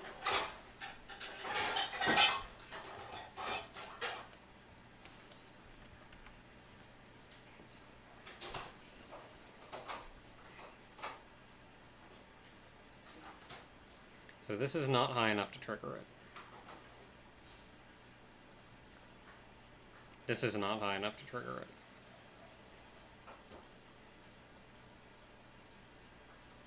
This is high enough to trigger it.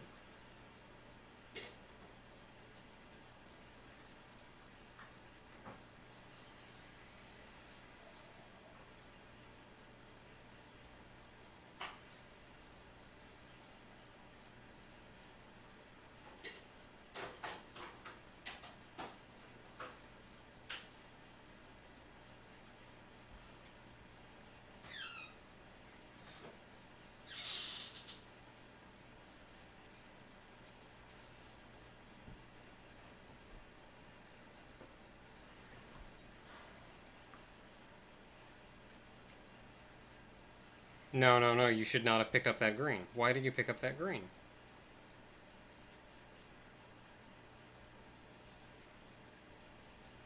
Huh. It's not doing it now. If it goes one higher... Okay, well, not now.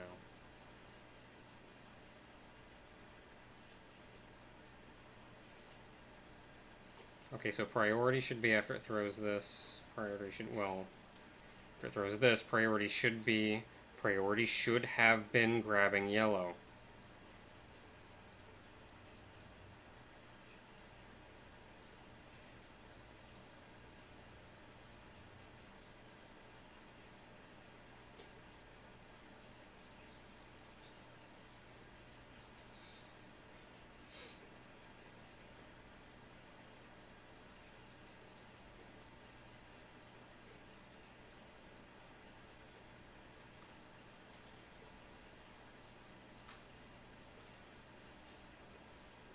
Huh?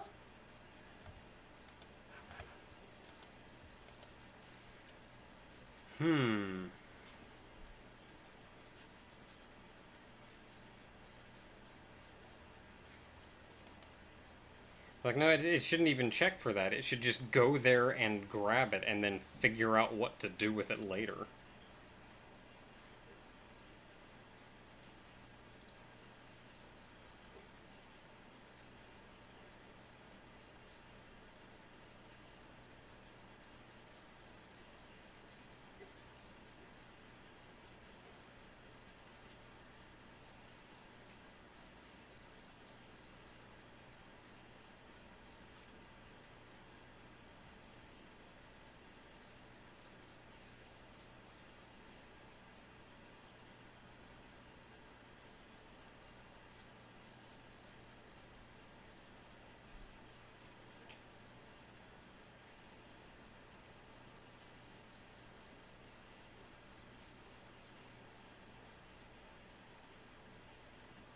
I feel like, potentially, this else just doesn't know what to do with this loop.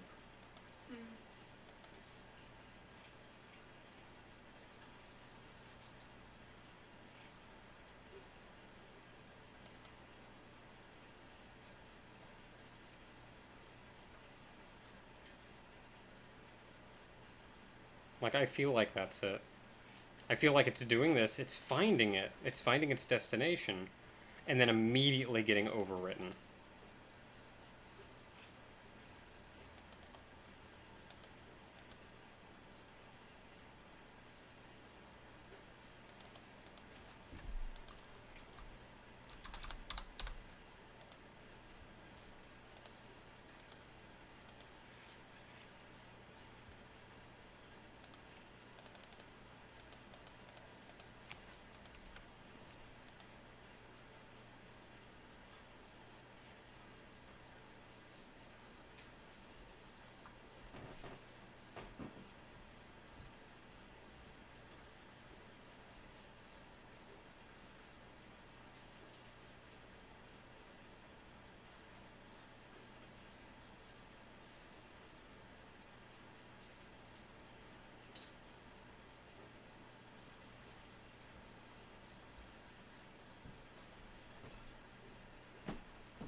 Yeah.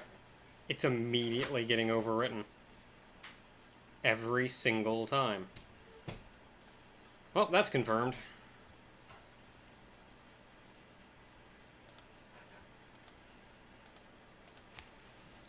Okay, so it just doesn't know how to handle this loop. So, I mean, that's cool, I guess. So let's just make a variable.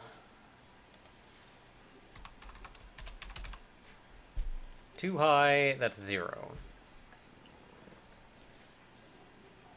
And if, let's see here, system set value too high to 1.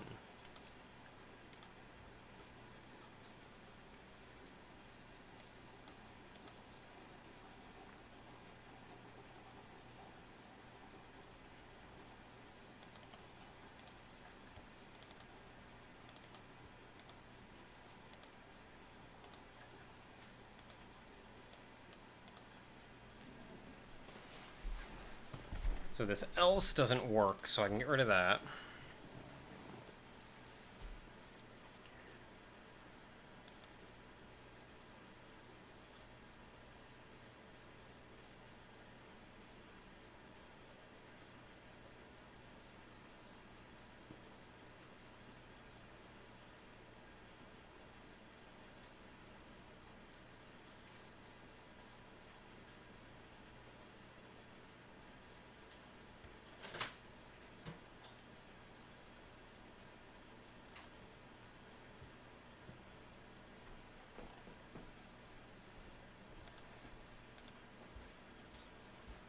Okay, let's try this again.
Why are you keeping everything so level? Get a good spike going so I can see what's going on.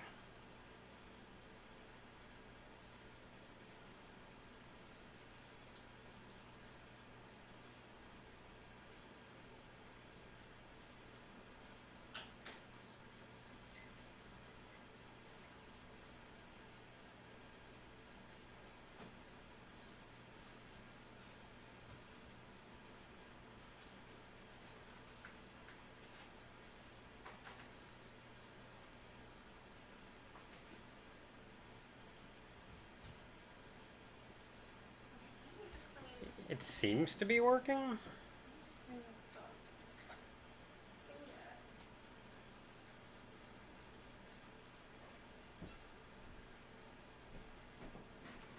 It's double grabbing.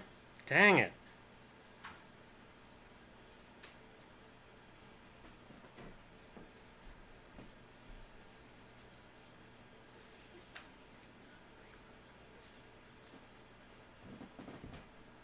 Put this over here.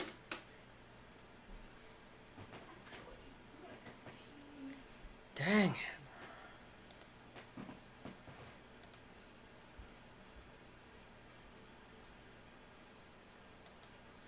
Okay, this should be a too high, and it should be looking for this one. Yeah, too high, destination 960. So it's double, I think it's double grabbing, which is a little frustrating. If you see, it's currently holding 0. As soon as it gets over here and grabs these two, you should see it's holding 4. Yeah.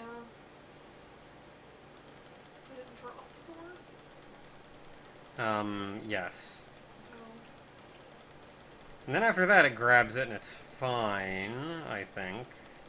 Yeah, that's 5, 6. And then it grabs this one for 7, and it throws the 7 down. Yeah, it's only when it does the too high it double grabs.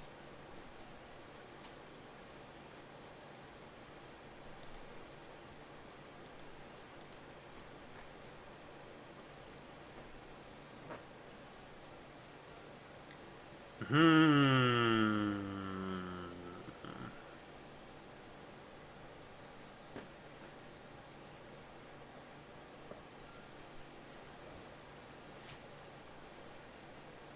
So why is it double grabbing? Yes, it's calling grab twice in the same frame.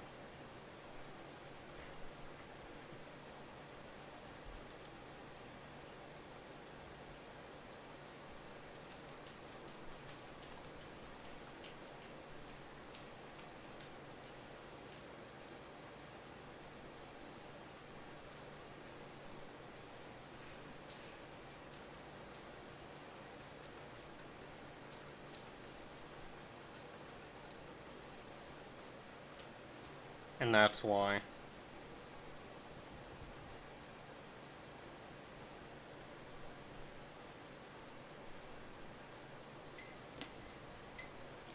Okay, so I know why it's doing it.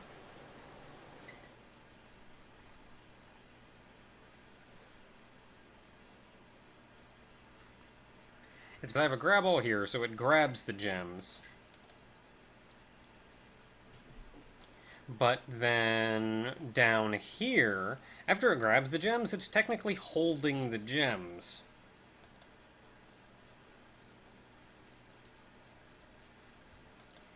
So it runs this set destination to function.call and piece have gem find gem. So it has gems. Presumably this is the one anyway.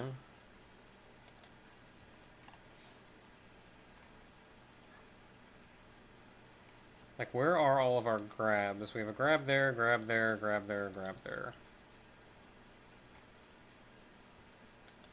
So let's set text queue to here.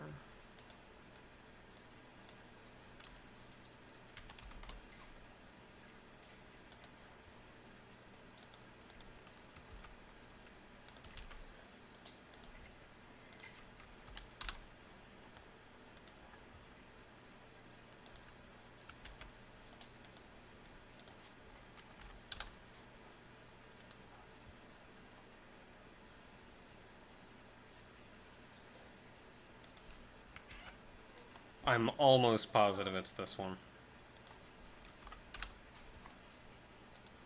It should be all of our grabs.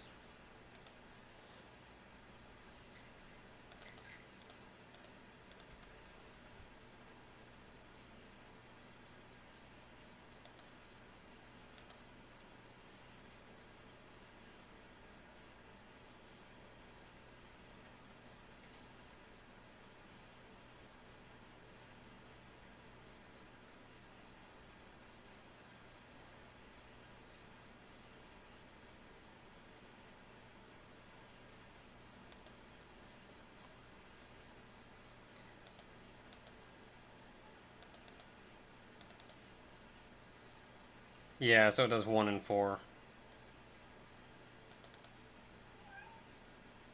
What's up, Muffin? You doing alright?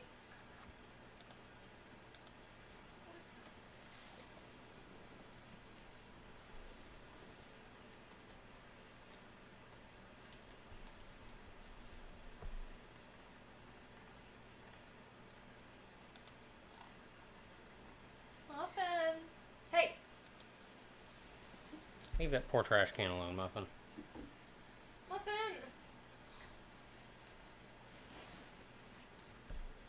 Okay, so I thought it was this one. As it turns out, it's this one. Muffin! You wanna pass me that spray bottle? Right to your left.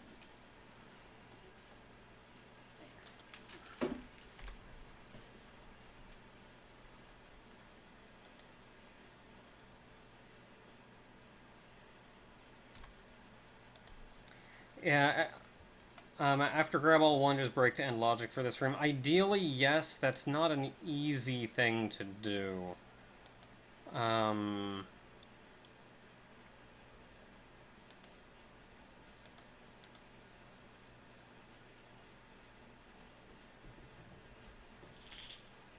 Oh my god, Muffin.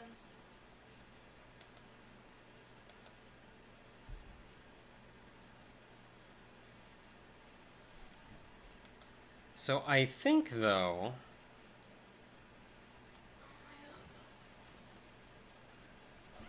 I may be fine, because this requires quantity be 0 in order to set too high to 1. So if I set too high to 1, then I am potentially going to grab. Or at the very least, I'm moving towards a grab. Muffin is going nuts. So if I have gems, this will never get set, so too high will never be that, so I can probably just go down here to this and say too high has to be 0 for this. And that theoretically should do it.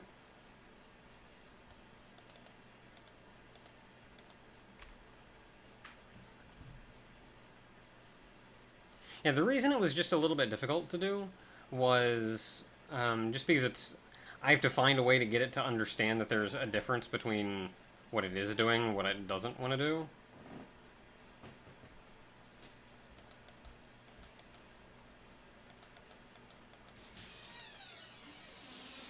Yeah, I think that was correct, but it was hard to tell.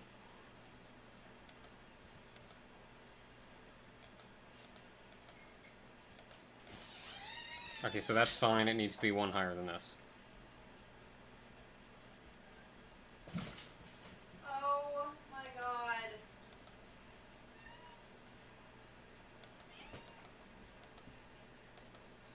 Okay, so it'll try to grab that blue. 1, 2.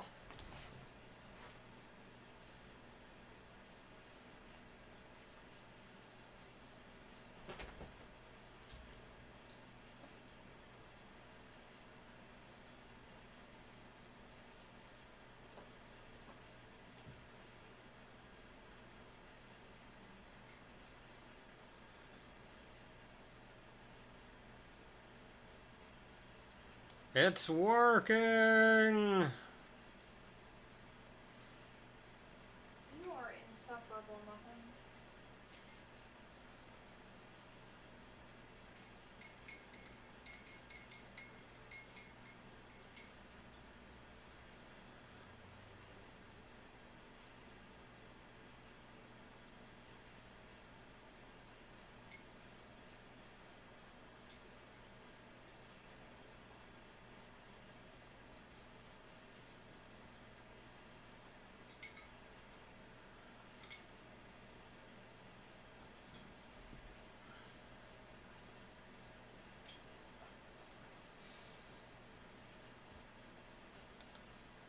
Okay, if that's working, then that is cool beans. So I'm going to set this back down to something reasonable.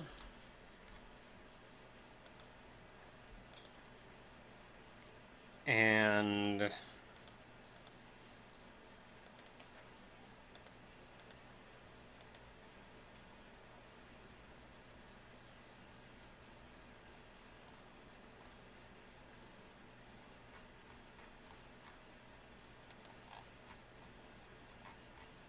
we should be good.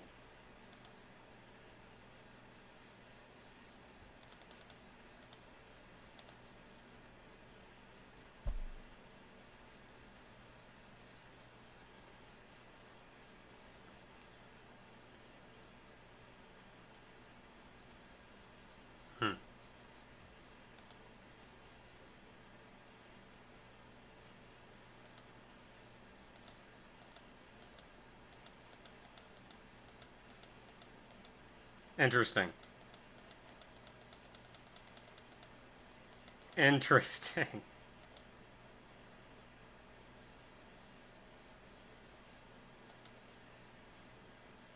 This is hilarious. And it's only because this thing is moving so friggin' fast that, like, it grabs the green and goes, okay, we've got to throw the green over here, but the red it threw before is going down over here.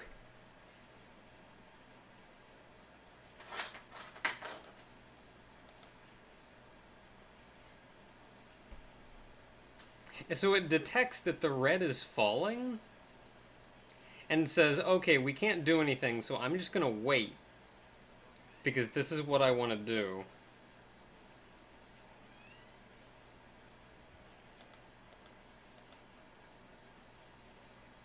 And like, okay, we'll throw the green, now we'll grab the red, and now we gotta wait for these greens, and now we can't do anything. So let's just go back over here and throw the stupid red down over here. Oh my goodness. I have not seen that happen. That was an interesting... And it only happens on very hard. Like the fact that I should have lowered the delay down and see if that fixed it.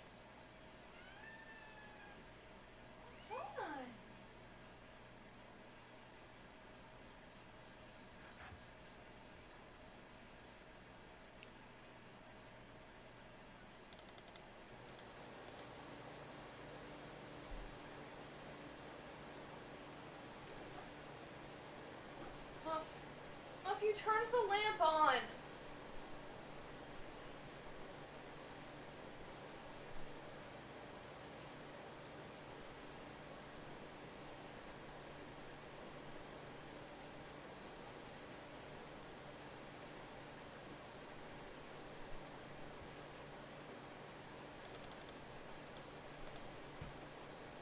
Off. Muffin, what are you doing? What are you doing? Why are you like this? Muff is buttoning it up.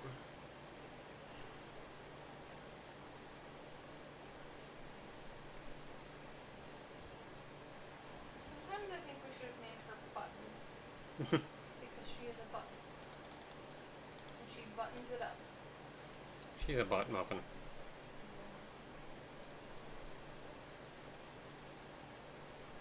What flavor muffin is she? Butt. Ugh.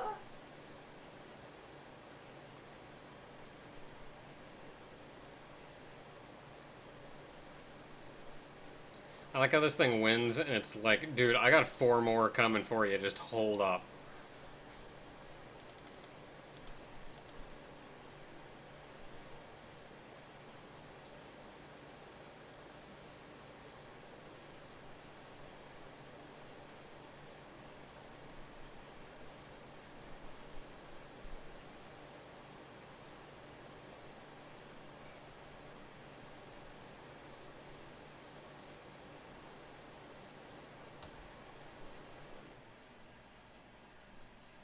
Oh, Laid One Rex, I think this is one of the first times you've shown up to this stream, isn't it?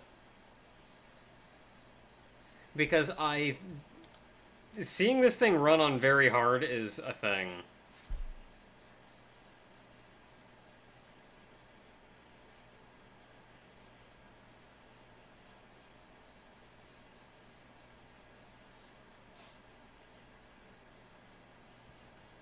Muffin! Muffin!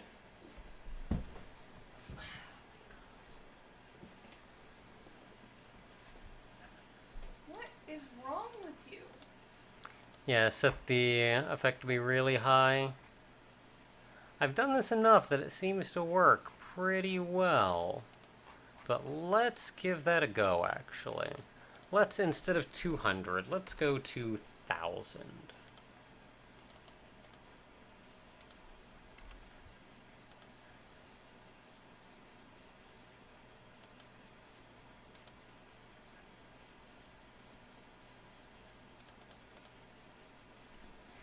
So the idea with very hard is difficulty, the variable for difficulty goes from 0 to 10. And I inverse that number then and use it as a delay between actions.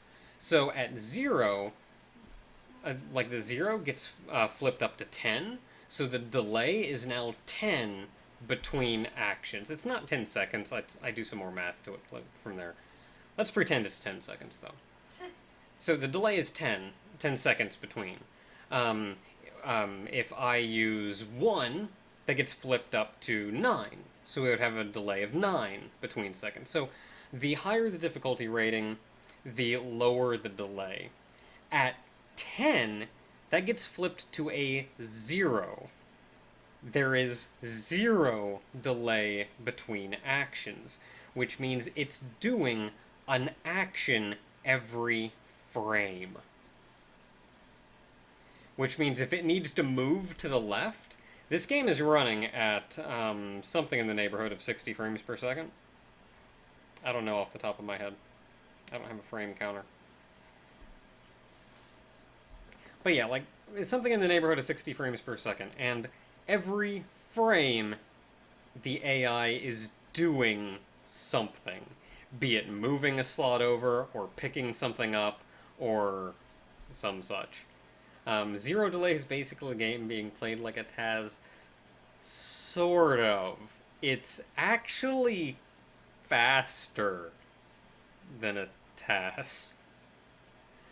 And I say that because a TAS can give an input every frame and have frame precision.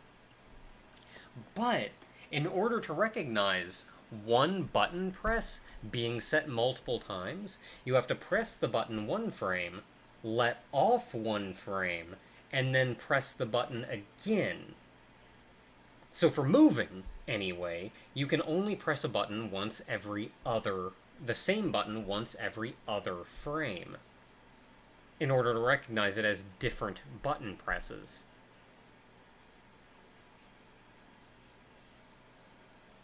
Oh, frames per second is currently 60. Well, it says 60. Yeah, I see it. So 60. Okay. So, yeah. So at least for movement, in the situation where you'd have to press the same button multiple times in a row, you can only give the input every other frame, and that's as fast as a task could go. This ignores that rule, and it will press the button every frame. Or at least call the function that pressing the button calls every frame. So Very Hard is actually going faster than a TAS.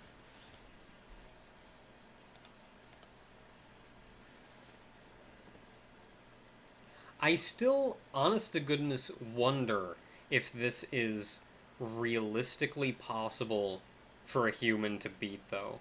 Like, if a human just got really good.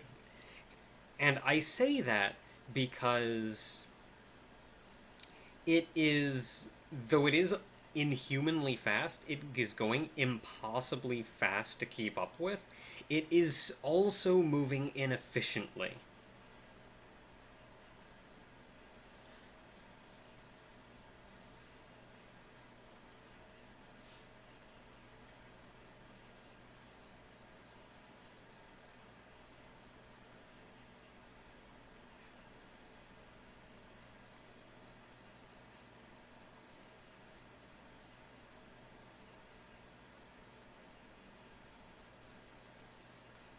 And I guess by inefficiently, it's that if there are 4 gems lined up, and it's over top of the second one, if it needs to pick up all 4, it will pick up... Oh, I missed it. Did its combo timer actually run out?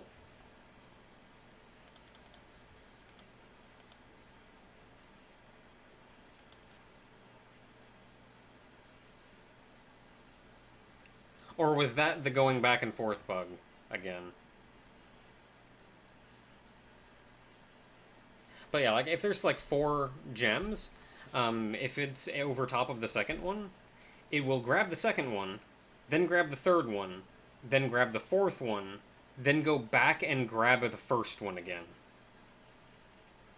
Whereas it would be faster to grab the second one, then grab the first one, then grab the third one, then grab the fourth one.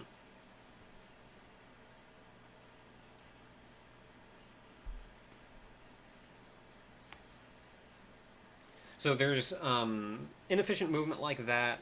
There's when it needs to make a match, it actually picks up the final gem and then throws them all back down instead of just throwing. Like if I put us down to 9, say, and you can actually see, like it grabs and then throws instead of just throwing when it gets there. So that's effectively an extra input that it doesn't need to input.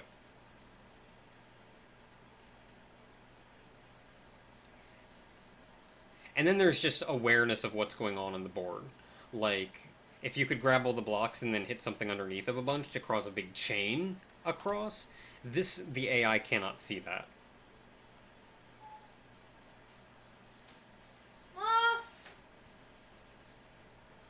Like that big bunch of green down there. It'd be most efficient to toss something down on the side of that green so it destroyed all that green as well. Now we have this giant thing of green here. Whereas it would have been more efficient to get rid of it. Like by chaining underneath it. Same with that yellow, hitting the 2 yellows that are underneath. So that's something that the AI does not do as well.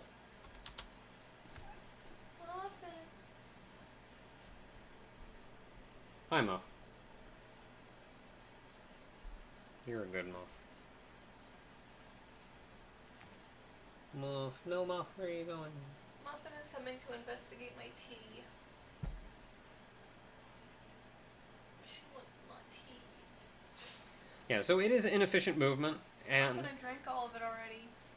if a human got good enough, I don't know. Muffin! I think you are right, though, in that I think a Taz could do it. Like, a Taz could probably beat this AI.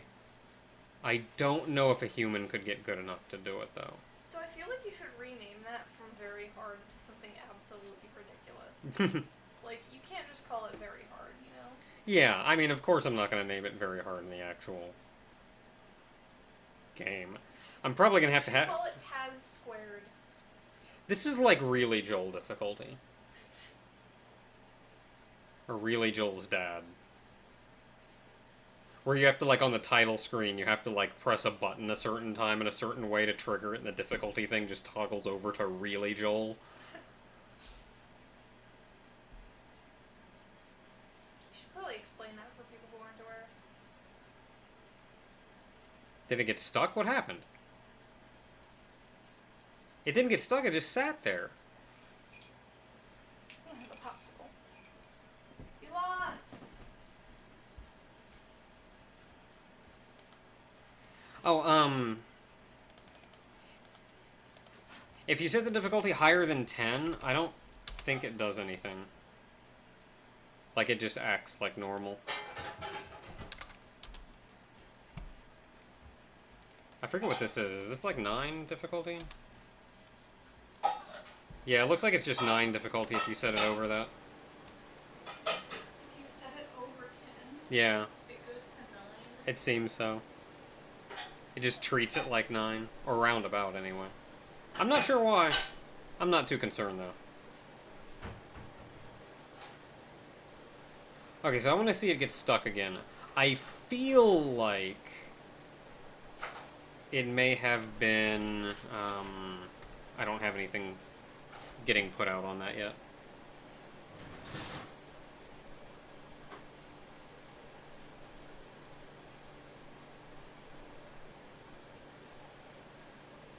Yeah, if I can get it to do that logic break again, I feel like the issue may have been that it needed to dig, but it didn't know where.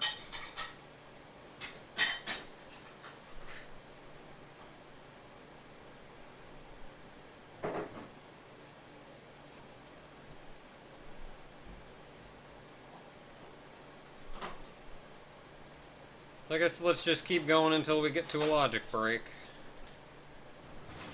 See if it does it again.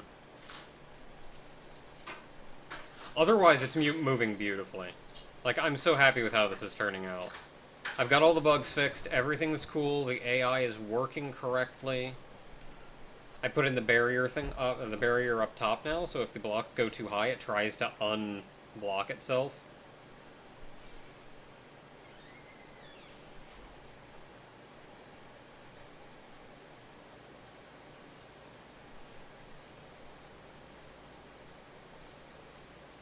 Oh yeah, that's fair. Its combo's gonna go too high, so it'll probably lose on that.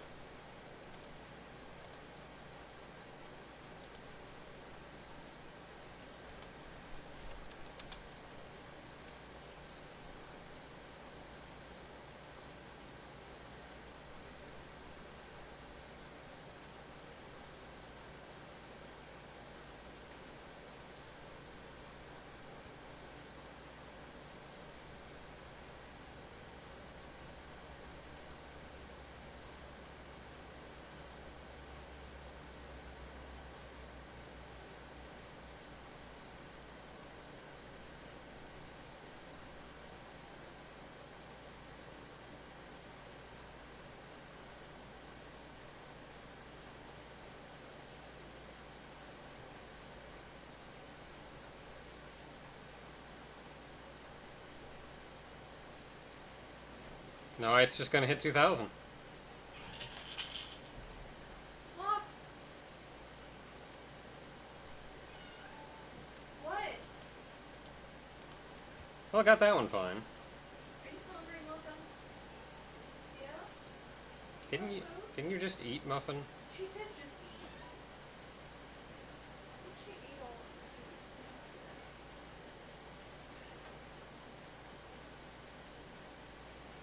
Muffin, I'm kind of busy, actually. Okay, unless it turns out to be very easy to fix, I don't think I'm going to resolve. I don't think I'm going to be solving any bugs this time. But I would at least like to be able to see the bug again, so I have a better idea of what it is that I'm dealing with. Can I use debug to lock combo at 0? I don't think so. It's not bad though, I've got like 5 seconds to like click, hit 0, and click again. Like, You could always add like a temp line of code in that says like every 0.1 seconds set combo to 0 or something. I don't know what you're doing. I just heard something about combo to 0. I'll just set it to negative 1,000. Negative 1,000?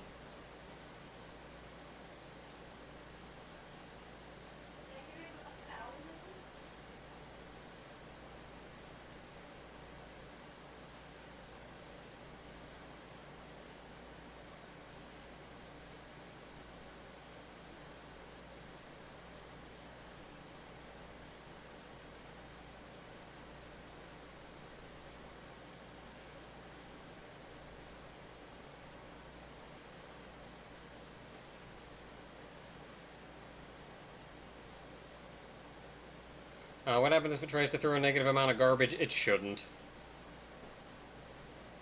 It shouldn't be able to throw anything. Negative garbage. Hold up, there's some logic. Okay, so what should it be doing right now? It can't find any matches. So it should look at the green. It sees 2 yellow. But it shouldn't be trying to match that yellow. It's not trying to dig. It should be trying to dig. Its destination is 912. Its position is 912. What do you want?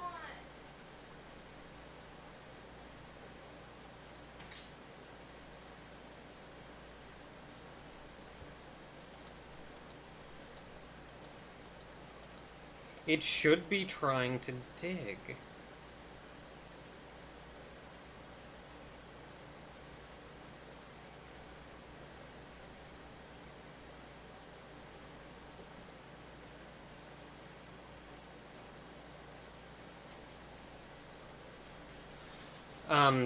I can't step through the logic. It just doesn't have the capability of doing that.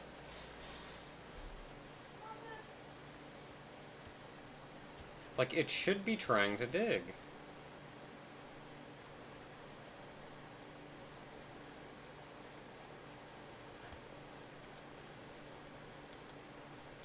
And it does dig like 99% of the time.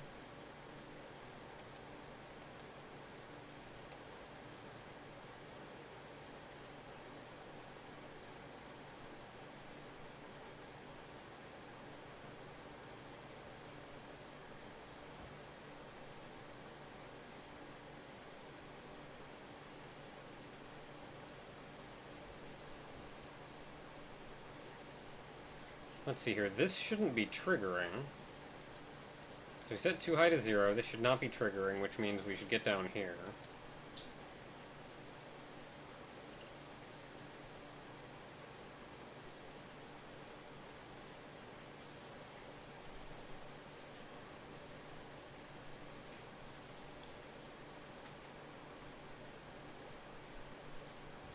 Quantity equals 0, which it is.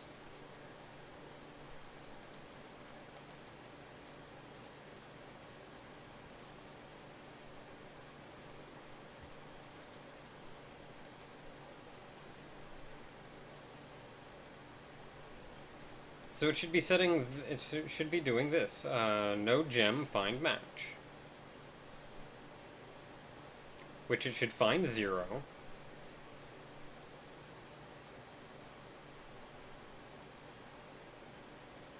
Or it should get a 0 because there aren't any matches. So it can't do that one if destination does equal 0. There is not a dig destination, so if the destination is greater than 0, which it's not, dig destination is 0, then it should go down here.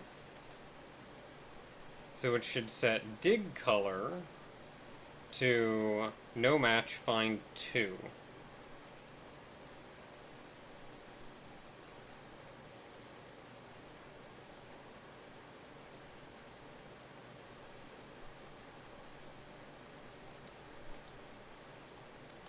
Which should be...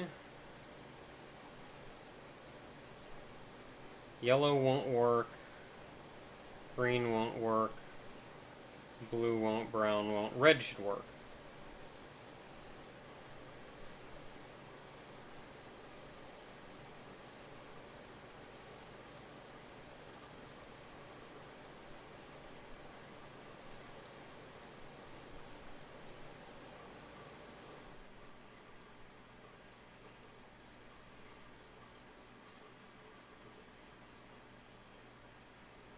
So it should set dig color to red.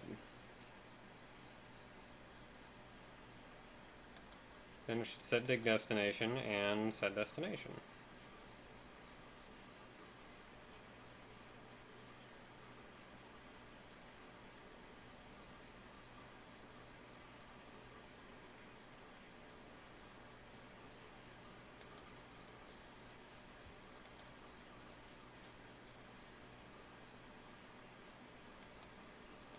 Oops.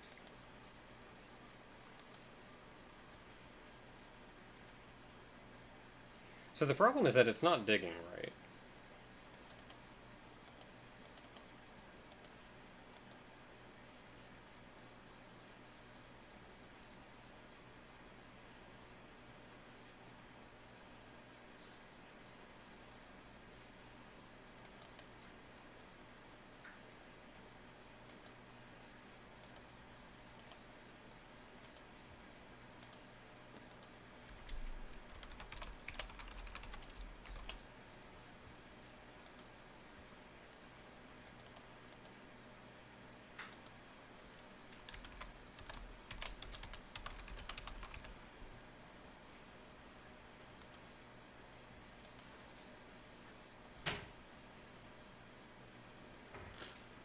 Yeah, it sets dig color to -1 and dig destination to 0 if dig color is -1, which means if it couldn't find anything with it, which it could, or if destination is 0, which destination should get set here, which is dig destination, which is here, which is called, which is find dig spot, which is then based on the color that we're digging for. So it found red, and it should then look for...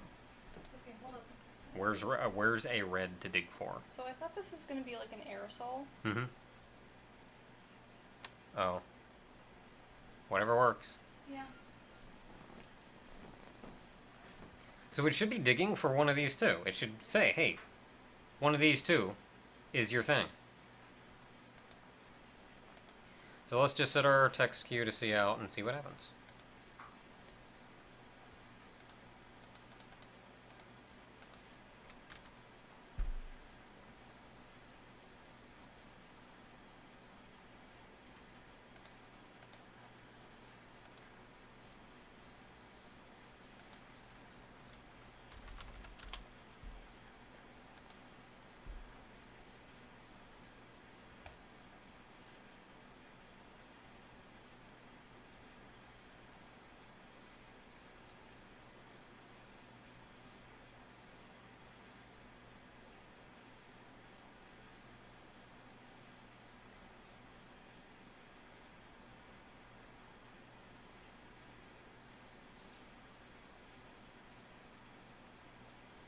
Just have to wait until it breaks, I guess.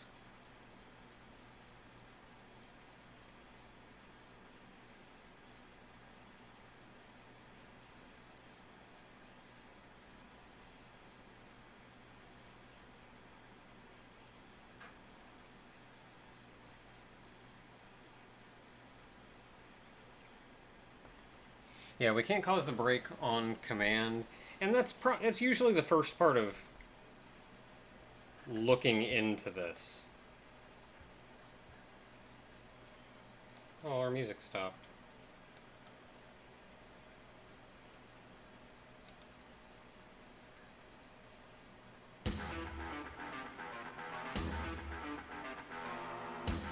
So, like, the first part of debugging is looking into the bug enough to be able to replicate it.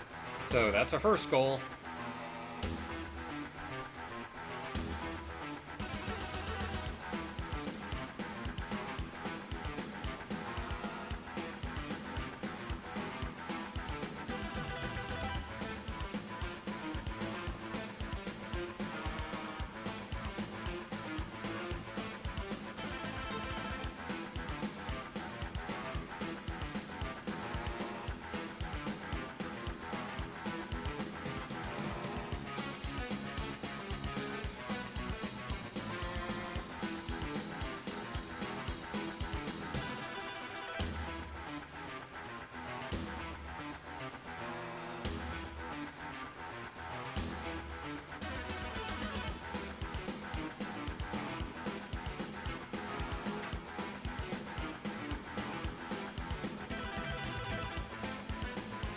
Competitive Puzzle Doom.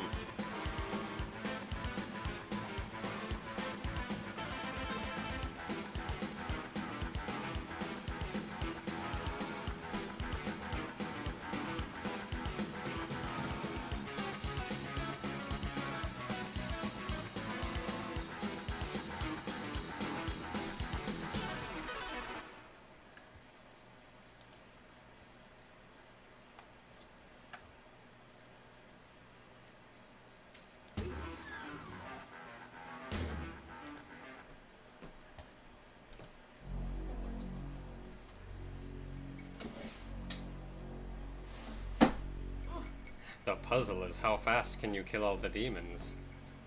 The answer is very.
I love it when bugs are very difficult to replicate.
You know, maybe this bug is just going to be in the game.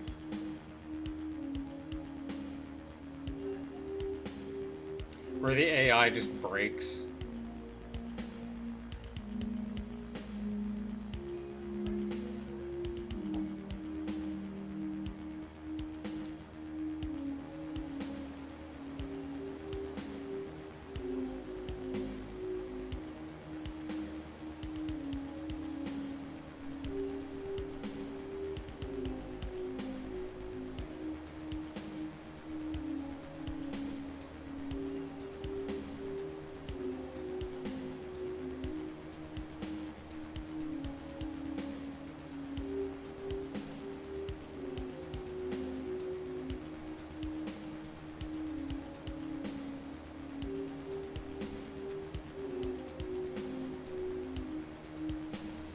Because if I've set the quota to 2,000, then this is effectively 4 games per test.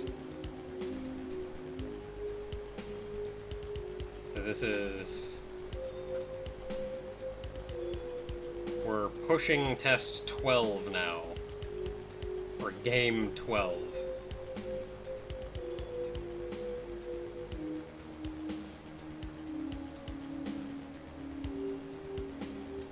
I'm not really sure what I'm supposed to be doing.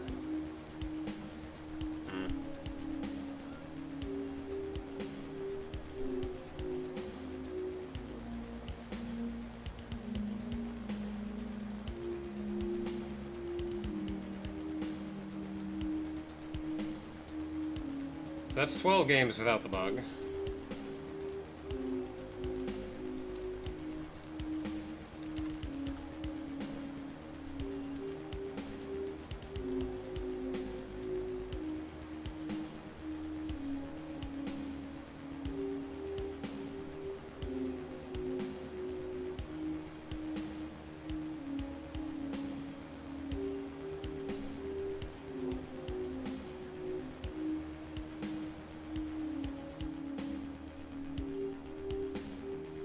No, the quote is 200. I set it to 2,000. These are 1,000 games each.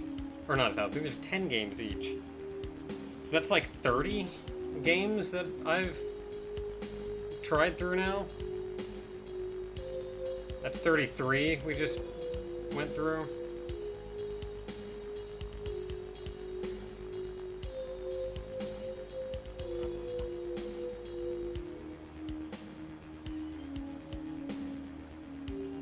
Four.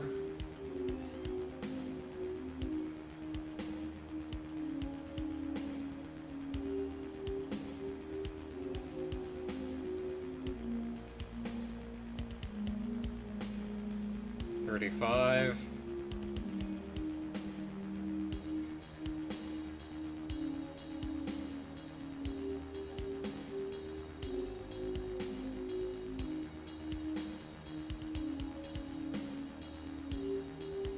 $36.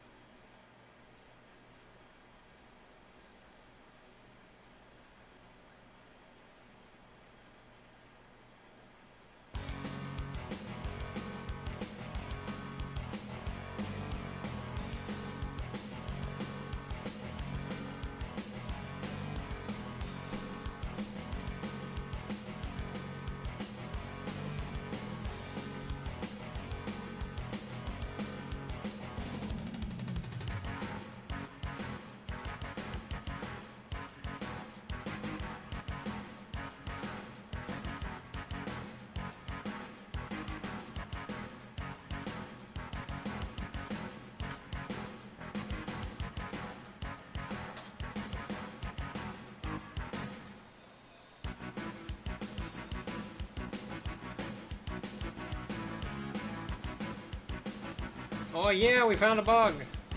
That's not the one I was looking for, though.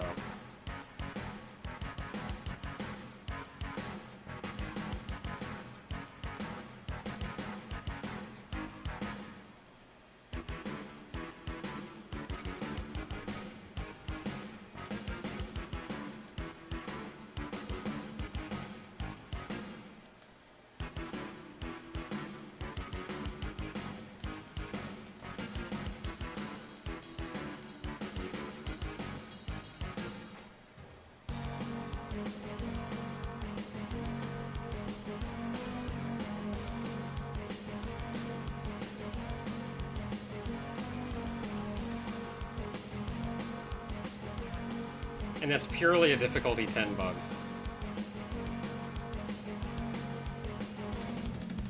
I highly doubt these two bugs are related. Like, I can tell you exactly why that one's happening. Fixing that one is something that I'm not even sure I'm gonna bother with.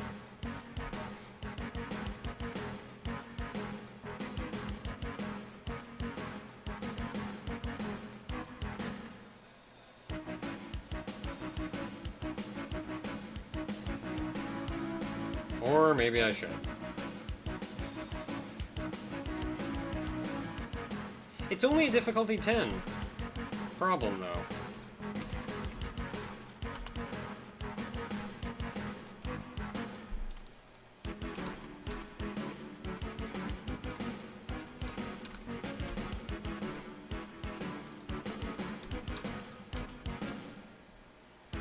So either, even 9.6 is fine. Just not 10.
Yeah, like, that, fixing that bug, it's only a difficulty 10 bug, which nobody in their right mind is going to actually play on.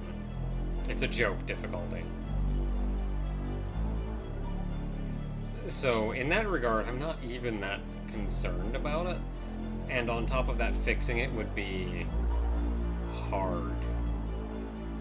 The only thing I can think is, like, either overhauling how everything works, or putting in some kind of check for it to recognize it just happens to be in that exact position.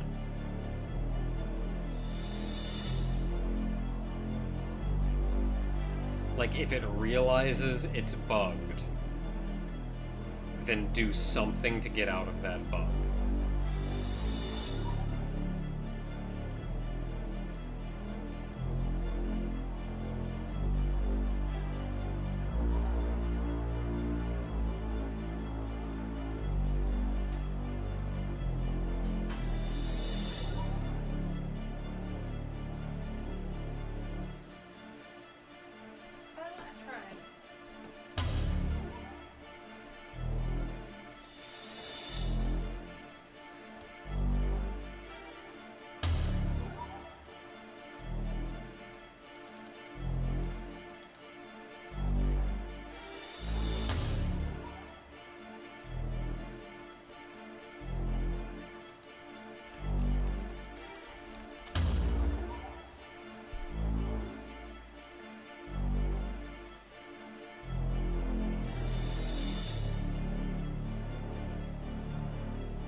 Dang it.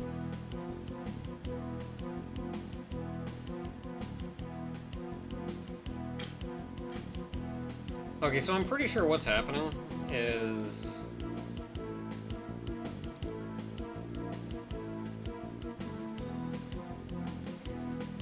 So it sees the green right now and says, hey, we can make a match for that, so let me grab it.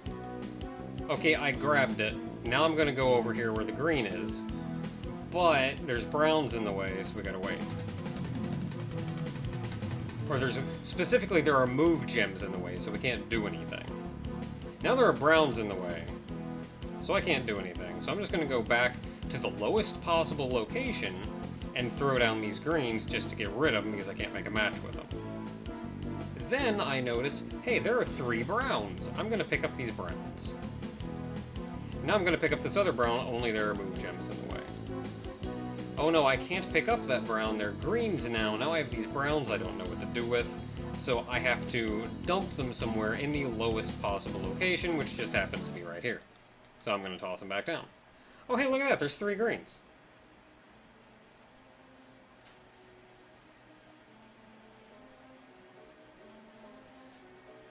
This could potentially be fixed by putting in a, when it's searching for 3, take into account move gems.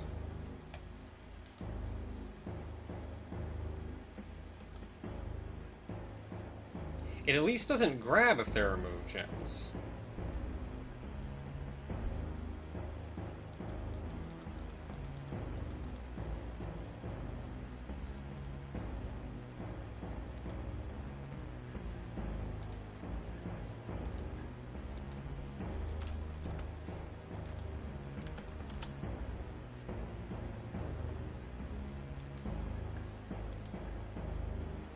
Oh man, Kaiokane's here.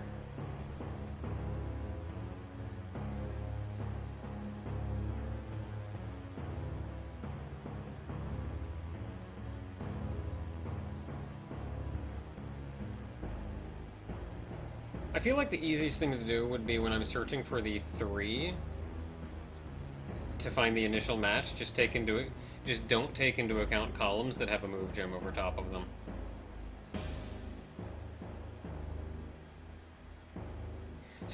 Especially if the move gem is going down. Wait. Ah! Dig color is -1.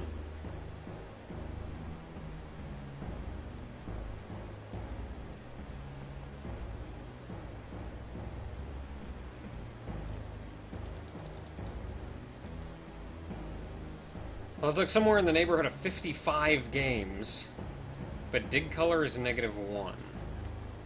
Does this fix itself if I lower the difficulty? No. Okay, that's a more important bug then.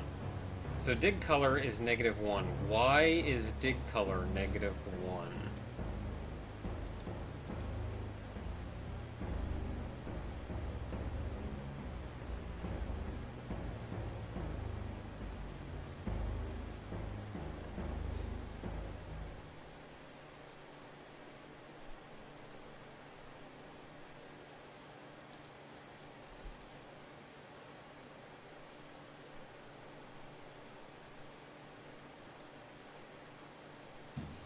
So if the dig color here, like this is getting dig color right here, which means no match find 2 is returning -1.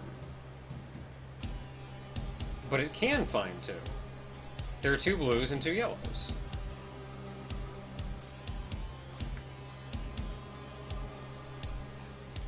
So what exactly is it doing? No match find 2.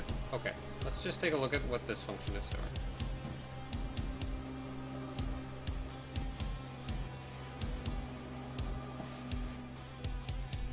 Okay, so we're looking in the far left column for the top one. If there is a move gem above it, we set move check to 1.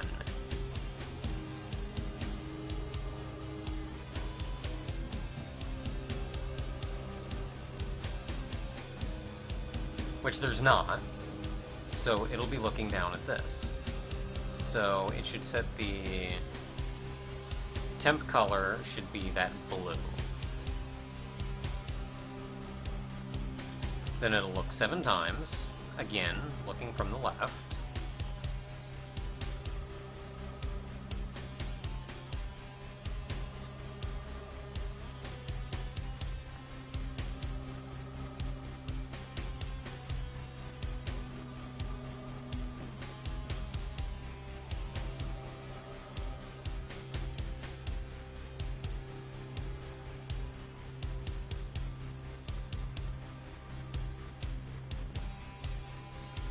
So for each gem, ordered by ascending, so it's looking at top down, where x equals inner x.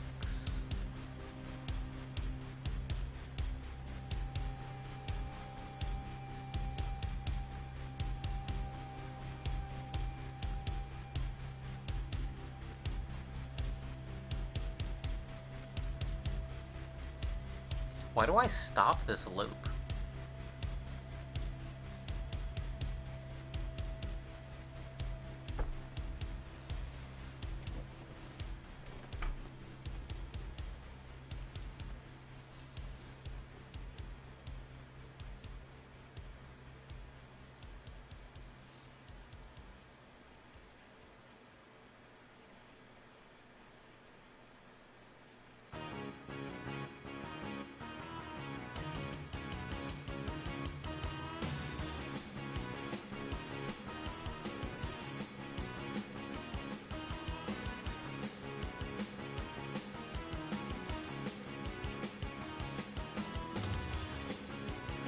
Well, this is the find 2, so I guess I am just looking at the top.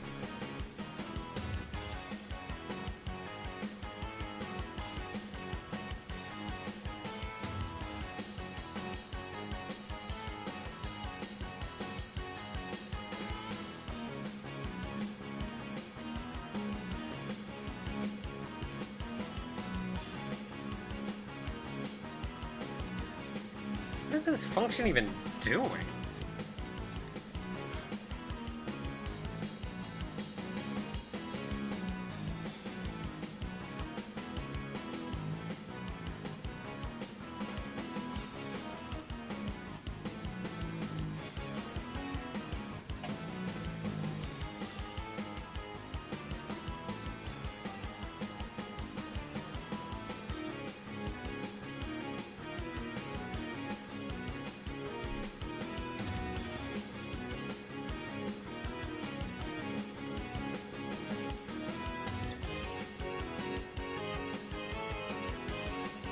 So it looks like the first thing I do is just pick a color. Like that's all I'm doing, is what color is that far left one, and it's blue. So we set temp color to blue. So we look all along the top and see how many blues do we get.